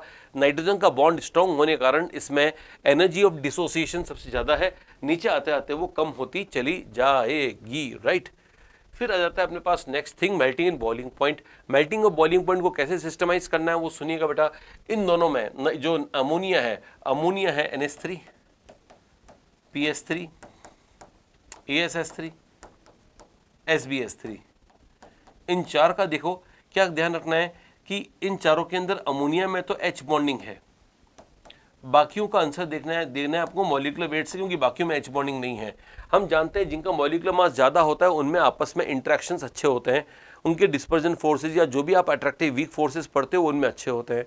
तो इसका मतलब यहाँ से यहाँ पर आने पर, यहाँ से यहाँ पर आने पर मॉलिक्यूलर वेट बढ़ने के कारण बॉइलिंग पॉइंट भी बढ़ रहा है और मेल्टिंग पॉइंट भी बढ़ रहा है, राइट। अब ऐसी स्थिति में हाईएस्ट बॉइलिंग और मेल्टिंग पॉइंट किसका होगा ये तो मैं नहीं बताऊंगा, लेकिन मैं ये कहूंगा कि अमोनिया के अंदर H बॉन्डिंग का रोल होगा।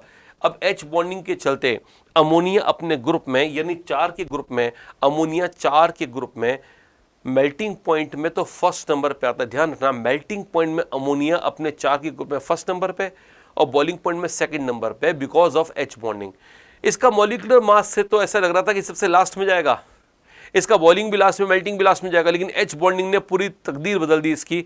H बॉन्डिंग के कारण अमोनिया एकदम टॉप पर आ गया, मेल्टिंग में, बॉइलिंग में सेकंड नंबर पे। तो ध्यान रखना कि मेल्टिंग पॉइंट के मामले में अमोनिया फर्स्ट नंबर पे है, अमोनिया, फिर आगे करोगे S4 में, 4 के ग्रुप में, 5 के ग्रुप में लोगे तो बस एक का चेंज आ जाएगा। मैं 4 के ग्रुप की बात कर रहा हूँ।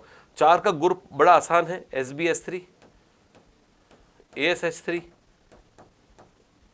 PS3, ये मेल्टिंग पॉइंट का ऑर्डर है। मेल्टिंग पॉइंट के ऑर्डर में अमोनिया फर्स्ट नंबर पे है, और अगर इन दोनों को स्वैप कर देते हो तो ये SbS3 हो जाएगा, फिर हो जाएगा NH3, फिर हो जाएगा ASH3, फिर हो जाएगा PS3, ये ऑर्डर हो जाएगा बॉइलिंग पॉइंट का, राइट।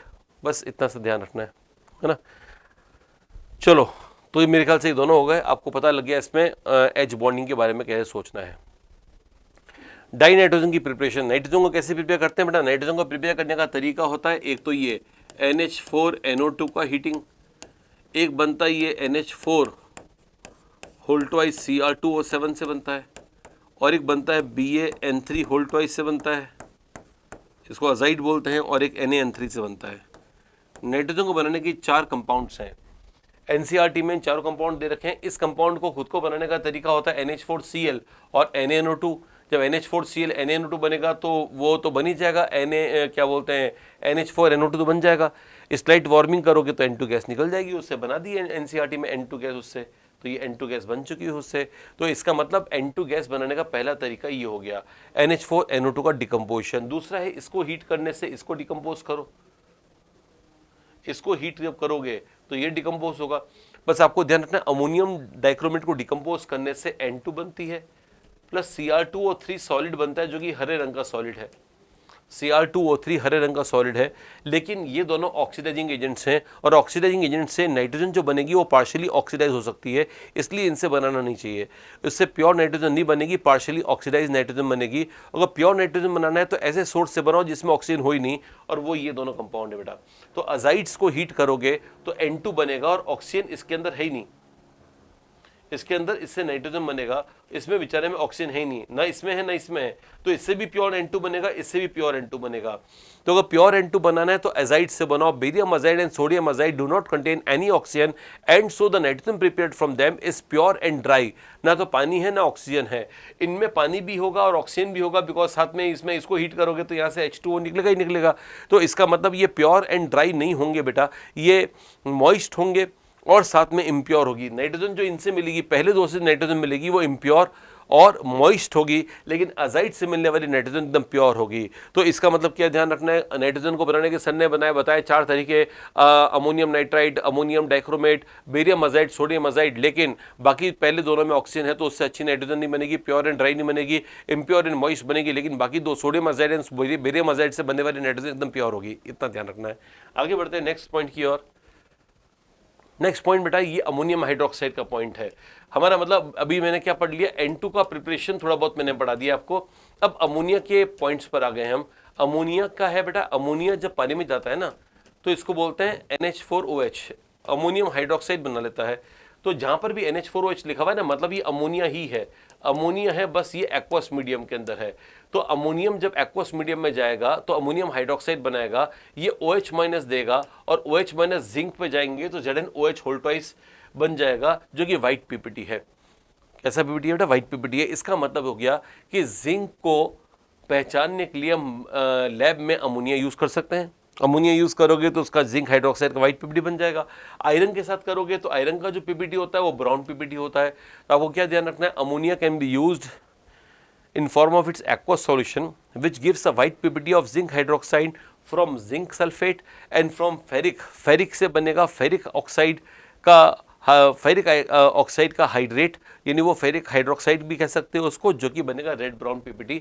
तो रेड ब्राउन PPT बन जाएगा, राइट। इसके अलावा कॉपर और सिल्वर के साथ अमोनिया जो है, ये देखो कॉपर और सिल्वर के साथ अमोनिया जो है वो कॉम्प्लेक्स बना लेते हैं, जो कि अलग अलग कलर के होते हैं, ठीक है ना। तो कॉपर का कॉम्प्लेक्स अमोनिया के साथ जो बनता है वो बनता है कॉपर टेट्रामीन कॉम्प्लेक्स, और सिल्वर डायमीन कॉम्प्लेक्स बनता है कलरलेस। कलरलेस इसलिए होता है बिकॉज इसमें सिल्वर D10 है, यहाँ पे कॉपर D9 है, तो कलर्ड होगा, और कलर प्रैक्टिकली देखा गया डीप ब्लू कलर होता है। ये कलर भी आपको याद करने हैं। तो ammonia can be use to identify various cations in lab. इसके अमोनिया जो 3 कैटायंस जो लैब में निकालता है वो तो है आलू फेंका करो, Al3+, Fe3+ एंड Cr3+, जो कि हमें सॉल्ट एनालिसिस में भी सिखाया जाता है, ठीक है ना। लेकिन इनके अलावा भी कोई कैटायंस होगा तो उसका भी अंदाजा अमोनिया से लगाया जा सकता है, ठीक है ना। हालांकि मेन जो अमोनिया काम आता है वो इन 3 कैटायंस के लिए काम आता है। उसके अलावा कॉपर की रिएक्शन इंपॉर्टेंट है, बिकॉज कॉपर के साथ अमोनिया कॉम्प्लेक्स बनाता है जो कि डीप ब्लू कलर का कॉम्प्लेक्स है, और सिल्वर के साथ अमोनिया कॉम्प्लेक्स बना रहा है जो कि कलरलेस कॉम्प्लेक्स है। इसके अलावा आयरन के लिए मैंने बताया कि आयरन का क्लोराइड या आयरन का कोई कंपाउंड लोगे, फेरिक का कंपाउंड लोगे, वो फेरिक के कंपाउंड की अमोनिया के साथ जैसे ही रिएक्शन कराओगे तो आपको मिल जाएगा FeOH होता है, जिसको Fe2O3.XH2 भी कह सकते हैं, जो कि रेड ब्राउन पीपीटी है। और अगर जिंक के साथ कराओगे तो व्हाइट पीपीटी बन जाएगा ZnOH होल ट्वाइस का, राइट। ये मैंने आपको बता दिया बेटा। कॉपर कॉन्सनट्रेट HNO3 के साथ में NO2 देता है। मैंने बताया था कि NO2 बनाना है कॉन्सनट्रेट HNO3। कॉन्सनट्रेट HNO3 जो है वो हमेशा कॉपर को NO2 में और जिंक को भी NO2 में चेंज करेगा, बता दिया था। और डाइल्यूट वाले के लिए मैंने बताया था कि जनता है ना दिल से हंसती है, ये जनता अरे यार जनता दिल से हंसती है, याद आया बेटा आपको, जनता दिल से हंसती है। जब मैंने आज स्टार्टिंग में थोड़ा बहुत बताया था उसके बारे में। जिंक की रिएक्शन डाइल्यूट HNO3 से होगी तब बन जाएगा N2O। जिंक की रिएक्शन कॉन्सनट्रेट HNO3 से होगी, हमेशा कॉन्सनट्रेट NO2 बनाएगा। कॉपर के साथ कॉन्सनट्रेट NO2 बनाएगा। कॉपर के साथ डाइल्यूट बोलेगा नो, कोई रिएक्शन नहीं करनी। कॉपर के साथ डाइल्यूट ने बोला नो मतलब नो नहीं, नाइट्रिक ऑक्साइड, राइट। ये मैं आपको पहले बता ही चुका था, राइट। इसके अलावा हाँ, इसके अलावा ये बात ध्यान रखना बेटा कि जो क्रोमियम और एल्यूमिनियम है, ये आलू फेंका करो जो है ना, आलू फेंका करो AlFeCr, इनमें ये होता है ये कॉन्सनट्रेट HNO3 के साथ अच्छे से रिएक्ट नहीं करते और इनका पैसिवेशन हो जाता है, इनके ऊपर ऑक्साइड की लेयर चढ़ जाती है अपॉन रिएक्शन विद HNO3। देखो लिखा हुआ है some metals like chromium aluminium do not dissolve in concentrated nitric acid because of formation of passive film oxide on the surface, right. ये बात ध्यान रखना। चलिए बेटा, अब आ रहा है फॉस्फोरस के ऑक्सी एसिड। फॉस्फोरस के ऑक्सी एसिड में ध्यान रखना बेटा कि इनमें P डबल बॉन्ड O, सभी कंपाउंड में जितने भी कंपाउंड है उनमें P डबल बॉन्ड O होना आवश्यक है। जैसे आप P डबल बॉन्ड O बनाओगे आप आराम से कर लोगे। ये दोनों तो वो कंपाउंड हैं, ये वाला कंपाउंड, ये वाला कंपाउंड, ये कंपाउंड, ये कंपाउंड, ये एक फॉस्फोरस वाला है, ये वाला 2 फॉस्फोरस वाला है, ये वाला 2 फॉस्फोरस वाला है, ये वाला 2 फॉस्फोरस वाला है, और ये तो खूब सारे फॉस्फोरस वाला है, ठीक है ना। जिनमें एक फॉस्फोरस है उसको स्टार्ट कैसे करना चाहिए, उसको start P double bond O से करो। फिर क्या लगाओ, कितने O बच गए, एक O बच गया, एक O हवा में लटका दो। H कितने हैं, 3 है, एक H यहाँ लगा दिया, दूसरा H डायरेक्ट, तीसरा H डायरेक्ट। H3PO3 में P डबल बॉन्ड O बनाया, O कितने बचे, 2, तो हवा में लगा दिए 2, हवा में 2 लगा दिए। ऐसा करने पर H लगा दो, 3 है तो 2 तो लगा दो, एक तीसरा डायरेक्ट लगा दो। तीसरा कंपाउंड है H4P2O5, तो मैंने पहले कह दिया था कि P2O5 है तो O अगर 5 है तो O बीच में आना चाहिए, तो बीच में अगर आएगा तो POP बॉन्ड होगा इसमें।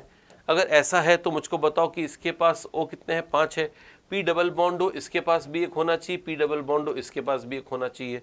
अब बताओ इसके पास कितने O रह गए, O 3 काम आ गए, 2 O बच गए, एक O यहाँ पर हवा में लगा दो, एक O हवा में यहाँ लगा दो। H कितने हैं, 4 है तो एक H यहाँ लगा दो, एक H यहाँ लगा दो, और अब H लगाने की जगह बची नहीं तो डायरेक्टली P पे लगा दो। ये आंसर आ गया। ऐसे ऐसे करके सबके स्ट्रक्चर बना लीजिए आप, है ना। इन सबके स्ट्रक्चर अगर आप देखोगे तो NCERT में बना रखे हैं, NCERT में सबके स्ट्रक्चर देखो यहाँ बना रखे हैं सबके स्ट्रक्चर, ठीक है ना। ये 7 है तो इसमें POP लिंकेज बताया था मैंने। H3PO3 तो डबल बॉन्ड बनाते ही आपका आ जाएगा, है ना। सारे हो गए। ये वाला देखो बेटा, जिनमें पॉलीमेरिक हैं, जो पॉली वाले हैं, साइक्लो ट्राई मेटाफॉस्फेरिक एसिड हैं, उनका भी स्ट्रक्चर बड़ा आसान है। जिनमें भी फॉस्फोरस 3 या ज़्यादा हैं, तो 3 या ज़्यादा 3 और मोर फॉस्फोरस हैं, 3 और मोर फॉस्फोरस हैं तो बड़ा अच्छा तरीका है, उनमें POP बॉन्ड्स बनेंगे। हर फॉस्फोरस पर लगा होगा डबल बॉन्ड O एक, और एक लगा होगा OH, बस ऐसा, डबल बॉन्ड O और एक OH, बस ऐसा करना है। बस साइक्लिक भी चलेगा और पॉलीमर भी चलेगा। साइक्लिक होगा तो बस इसको बनाते रहो, साइकिल में बना दो इसको, देखो साइकिल में बना दिया, PO, खूब सारा PO, खूब सारा PO, साइड में OH, खूब सारा PO, साइड में O और OH, ये तरीका है, खूब सारा PO, मस्त होके PO, मतलब उल्टा पुल्टा मत ले लेना, एग्जाम का टाइम है। चलो आते हैं बेटा ऑफिस पे, ऑक्सीजन वाली फैमिली की टेबल पर। ऑक्सीजन वाली फैमिली की टेबल कराते ही आज का कार्यकाल हमारा समाप्त हो जाएगा, फिर आपको हम छुट्टी दे देंगे। आप ग्रुप 16, 17, 18 में NCERT के इंटेक्स क्वेश्चंस भले ही कर लो, लेकिन उसके अलावा जो मेन क्वेश्चंस हैं वो मैंने आपको करवा दिए हैं, है ना। अभी कुछ दिनों बाद एक सीरीज़ आने वाली है बेटा, उसमें नीट के क्वेश्चंस, कुछ ऐसे क्वेश्चन में सोचे हैं कि भैया इन क्वेश्चन के बाहर नीट में सवाल जाएगा क्या। यार नहीं जाएगा, मुझको लग रहा है नहीं जाएगा। इधर से ऑर्गेनिक में, फिजिकल में सब लोगों ने, इधर आशीष गुप्ता सर ने, पीके सर ने, सब अपने दिमाग का जोर लगाकर बैठे हुए हैं सीधे, मतलब अपने डायरेक्टर रूम में बैठे हुए हैं। कोई कहाँ बैठा हुआ है, कोई क्लासरूम में बैठा हुआ है, हर कोई प्रिपेयर कर रहा है। क्या प्रिपेयर कर रहा है? तो आंसर है सवाल। किस बात के सवाल प्रिपेयर कर रहा है? कुछ दिनों बाद हमारा एक बहुत बड़ा इवेंट आएगा, उसका भी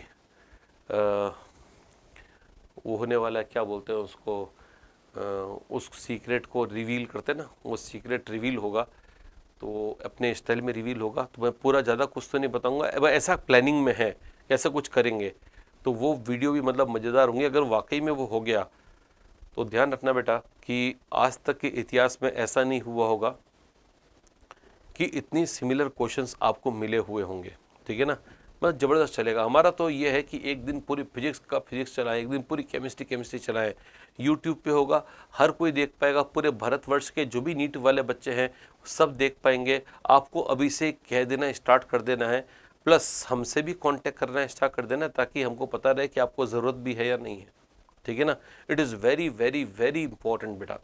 ठीक है ना, जब सब लोग ऐसे लगे हुए हैं उन्हीं क्वेश्चंस को बनाने में कि यार कौन सा सवाल पूछेंगे, और मैं गारंटी दे रहा हूँ आएंगे उनमें से आएगा ही आएगा। ठीक है ना, बस ढंग से कर लेना उसको। ठीक है ना, और मैक्सिमम लोगों में शेयर करो, क्योंकि जितना कंपटीशन होगा आपके लिए अच्छी बात है ना। हाँ, दिक्कत है। चलिए आते आखिरी पॉइंट पर बेटा, ऑक्सीजन वाली फैमिली के अंदर। ऑक्सीजन में क्या है? एटॉमिक नंबर आप जानते हो, एटॉमिक मास इनका बढ़ रहा है। इलेक्ट्रॉनिक कॉन्फिगरेशन देख रहे हो आप बेटा, इलेक्ट्रॉनिक कॉन्फिगरेशन में देखना हमेशा ट्विस्ट आएगा ना, तीसरे और पांचवें में ट्विस्ट आएगा। तीसरे पांचवें में अगर आप बोल लो तीसरे पांचवें का मतलब क्या है, देखो देखो देखो, तीसरे पांचवें का मतलब क्या है वो मैं आपको बताता हूँ। हाँ, तीसरे और पांचवें की बात क्या है वो मैं आपको बताता हूँ। ये तीसरा है, दिख रहा है आपको, ये तीसरा है और ये पांचवा है। अब देखो कॉन्फिगरेशन देखो, सबसे पहले इनर्ट गैस कौन सी होती है? हीलियम। अब इसका कॉन्फिगरेशन आप जानते हो 2s2 p4 है, तो इसके नीचे वाले का 3s2 3p4 होगा, उसके नीचे वाले का 4s4 p4, उसके नीचे वाले का 5s5p4, उसके नीचे वाले का 6s6p4। अब मैंने जिन पे 2 पे गोले किए वो देखो बेटा, इसमें D नहीं था, इसमें D पहली बार आया, इसलिए गोला लगेगा यहाँ पर। गोला मतलब याद रखना है कि सेलेनियम वो है जिसमें D आ जाता है। अब यहां पर आ गया तो यहां पर आना बड़ी बात नहीं थी, यहां पर आ गया, इसको देखा देख यहां पे लिख ही लो आप। लेकिन यहां पर एक नया आ गया 4f14, ओहो, सेलेनियम और पोलोनियम, ये दो इंपॉर्टेंट हो गए ना। किसी पी ब्लॉक के अंदर जब आप मूव करोगे टॉप टू बॉटम, तीसरे में आएगा D10 3D10, तीसरे मेंबर में 3D10 आएगा और पांचवें मेंबर में 4D10 आएगा। ये बात ध्यान रखना, पी ब्लॉक में तीसरे मेंबर के कॉन्फ़िगरेशन में 3D10 आएगा और पांचवें मेंबर में 4f14 आएगा। ये बात ध्यान रखना, रट लेना, बहुत बहुत ज्यादा इंपॉर्टेंट है। राइट, बस इतना सा। बाकी देखो बड़ा आसान है। साइज लगातार बढ़ रहा है, कहीं भी एक्सेप्शन नहीं, साइज लगातार बढ़ रहा है। रेडियस कैसे हो रही? बढ़ रही है बेटा, बढ़ रही है, रेडियस बढ़ रही है। इलेक्ट्रॉन इन एंथैल्पी में थोड़ा एक्सेप्शन है, ऑक्सीजन को गोला कर देना, बाकी कोई एक्सेप्शन नहीं है। ऑक्सीजन की एंथैल्पी लास्ट नंबर पे, फर्स्ट किसकी है? फर्स्ट है, सेकंड है बेटा, थर्ड है, फोर्थ है और ये फिफ्थ है। सबसे लास्ट नेगेटिव में, इसको बोलेंगे कैसा? नेगेटिव में ऑक्सीजन की इलेक्ट्रॉन गेन एंथैल्पी आखिरी नंबर पे है। पहले नंबर पे सल्फर है, सेकंड नंबर पे सेलेनियम है, थर्ड टेलुरियम है, फोर्थ पोलोनियम है, पांचवी ऑक्सीजन है। ऐसे बोलना है आप। नेक्स्ट करते हैं ये आईपी। अब आईपी में कोई एक्सेप्शन नहीं है, ऊपर सबसे ज्यादा होती है, कम कम कम और सबसे कम वहां पर। चलो ईएन में कोई एक्सेप्शन नहीं है, ज्यादा कम कम कम और सबसे कम यहाँ पर। राइट, फिर आ गया डेंसिटी में कोई एक्सेप्शन नहीं, ऊपर से नीचे आते डेंसिटी बढ़नी चाहिए, तो ज्यादा ज्यादा ज्यादा ज्यादा बढ़ रही है। Melting point, boiling point. Melting point, boiling point में ध्यान रखना, जैसे नाइट्रोजन के नहीं, जैसे अपन ने नाइट्रोजन फैमिली के किए थे बॉइलिंग पॉइंट, एग्जैक्टली वैसे इसके मेल्टिंग और बॉइलिंग पॉइंट होते हैं। अगर आपको याद हो तो मैंने कुछ ऐसा दिखाया था आपको, nitrogen, phosphorus, arsenic, antimony, bismuth के मेल्टिंग पॉइंट के बारे में कहा था कि आसमान छूता हुआ मेल्टिंग पॉइंट, यानी इसका मेल्टिंग पॉइंट आसमान छूता हुआ फर्स्ट है, फिर सेकंड है, फिर थर्ड है, फिर पीछे फोर्थ है, फिफ्थ है। ऐसे याद करना था, ठीक है ना। वन आसमान का फर्स्ट, फिर सेकंड, फिर थर्ड, फिर पीछे और फोर्थ, फिर फिफ्थ। अब बॉइलिंग पॉइंट के मामले में देखना, बॉइलिंग पॉइंट के मामले में ये वाले नंबर एक एक खिसक गए, यानी कि जो ये हो गया सबसे मतलब एंटीमनी, सबसे ज्यादा बॉइलिंग पॉइंट सबका होगा, सबका बॉइलिंग पॉइंट हाई होगा। यानी कि इसका हाईएस्ट है फर्स्ट। बॉइलिंग पॉइंट पूरे ग्रुप में एंटीमनी का फर्स्ट है। फिर ऐसे ले जाओ 1 के बाद जैसे यहाँ कहते हैं ना 1 2 3 फिर 4 5 ऐसे ही 1 2 3 4 5। और ये इसलिए इंपॉर्टेंट है बिकॉज ये ऑक्सीजन का फॉर्मूला है, ऑक्सीजन के ग्रुप का फॉर्मूला है। बॉइलिंग पॉइंट का भी सेम फॉर्मूला है, मेल्टिंग पॉइंट का भी सेम फॉर्मूला है। अगर आप बोलोगे ऐसा समझ में नहीं आया क्या बोलना चाहते हो तो लिखो यहाँ पर OSSETEPO लिख दिया बेटा। अब क्या करो, यहाँ लिखो 1, यहाँ लिखो 2, यहाँ लिखो 3 4 5 और ये लिख दो फॉर्मूला मेल्टिंग पॉइंट का भी है और ये बॉइलिंग पॉइंट का भी है। किसका? ग्रुप 16 का। तो ग्रुप 16 में हाईएस्ट बॉइलिंग और मेल्टिंग पॉइंट वाला कौन है? टेलुरियम। नहीं विश्वास होता? यहाँ देखो बेटा, यहाँ देखो ऑक्सीजन, सल्फर, सेलेनियम, टेलुरियम, इसका बॉइलिंग पॉइंट भी देख लो हाईएस्ट है, मेल्टिंग पॉइंट भी हाईएस्ट है। दिख रहा है ना बेटा साफ साफ? तो कोई दिक्कत नहीं होनी चाहिए। हो गया बेटा याद? तो इस तरह से याद कर लो, कोई ना कोई तरीके बना के याद कर लो, उससे आपके लिए आराम रहेगा। चलो लास्ट में डिस्कस करें बेटा एक और टेबल, H2O, H2S, H2SE और H2TE की टेबल डिस्कस कर रहे हैं। इसको टेबल को डिस्कस कर रहे हैं। देख लो बेटा यहाँ पे क्या है। इसके अंदर सबसे पहले देखते हैं डिस्टेंस। तो यहाँ पे डिस्टेंस ऑक्सीजन का साइज छोटा है, डिस्टेंस कम है, इसकी ज़्यादा है, उसकी ज़्यादा और भी ज़्यादा। एंगल अभी भी बताया था बेटा, अगर लोन पेयर है तो गाढ़े वाले बॉन्ड में, गाढ़ा वाला बॉन्ड में एंगल ज़्यादा होगा। अब गाढ़ा क्यों होगा बेटा? क्योंकि छोटा बॉन्ड है, छोटे बॉन्ड में इलेक्ट्रॉन डेंसिटी ज़्यादा होगी। इलेक्ट्रॉन डेंसिटी ज़्यादा है तो बॉन्ड को गाढ़ा बनाओ। सल्फर का बॉन्ड पतला बनेगा क्योंकि सल्फर का साइज बड़ा है तो बॉन्ड थोड़ा सा बड़ा बनेगा, तो इसके इलेक्ट्रॉन डेंसिटी कम होगी। यहाँ पे डेंसिटी ज़्यादा है तो यहाँ पे रिपल्शन ज़्यादा होगा। अपनी कॉपी में लिख देना ज़्यादा रिपल्शन, मोर रिपल्शन। जब रिपल्शन ज़्यादा है तो बेटा एंगल भी तो ज़्यादा होगा। तो पानी का एंगल हाईएस्ट है, फिर कम है, फिर कम है, फिर सबसे कम है। अब आ जाओ डेल्टा HF। मैंने कहा था बेटा इन दोनों का नेगेटिव है, बाकी दोनों का पॉजिटिव है। डिसोसिएशन, पानी को तोड़ना सबसे मुश्किल होगा, हाईएस्ट एनर्जी चाहिए। H2S थोड़ा वीक है, जल्दी टूट जाएगा, वो उसके नीचे वाले और भी वीक है, नीचे वाले और भी वीक है। डिसोसिएशन कांस्टेंट, इसको Ka भी कहते हैं। Ka पानी से ज़्यादा ये जल्दी टूट रहा है तो इसका Ka ज़्यादा है, उससे ज़्यादा इसका K होगा। सबसे ज़्यादा H2TE का K होगा तो इसका K सबसे ज़्यादा है, इसका K ज़्यादा, इसका K सबसे कम है। यानी पानी एक बेकार एसिड है और H2TE पानी की तुलना में अच्छा एसिड है तो वो भी खराब क्योंकि माइनस में आ रहा है उसका कांस्टेंट, लेकिन फिर भी चलो काम चला हुआ है, लेकिन पानी की तुलना में तो खराब है। तो मेरे ख्याल से ये ग्रुप भी आपका हो गया होगा। तो आई होप दैट आज आपको क्वेश्चंस और आंसर्स दोनों ही पसंद आए होंगे, ठीक है ना बेटा? और ध्यान रख लीजिएगा in some days we are going to some brilliance of Sarvam coaching in the form of YouTube lectures, back to back lecture, mega sessions होंगे और उनका हम लोग नाम भी आउट करेंगे कि वो नाम क्या है, क्या नाम रखा है उसका, क्या काम करेंगे उसके अंदर। नाम पे मत जाना, मेनली एक काम। और अगर आपको लगे कि नहीं यार बढ़िया है तो यार लिख देना उसके अंदर कि यार मामला अच्छा है। तो इसका मतलब ये कि कुछ दिनों में अब हम लाने वाले हैं बेटा नीट को जोरदार तरीके से एस करने के लिए क्या क्या होना चाहिए, और सारा कुछ उसमें आ जाएगा। वो उसका वेट करते रहिए। भी मज़ेदार सेशन होंगे 3 दिन लगातार नीट के नाम। Right, bye bye, have a nice time ahead of you.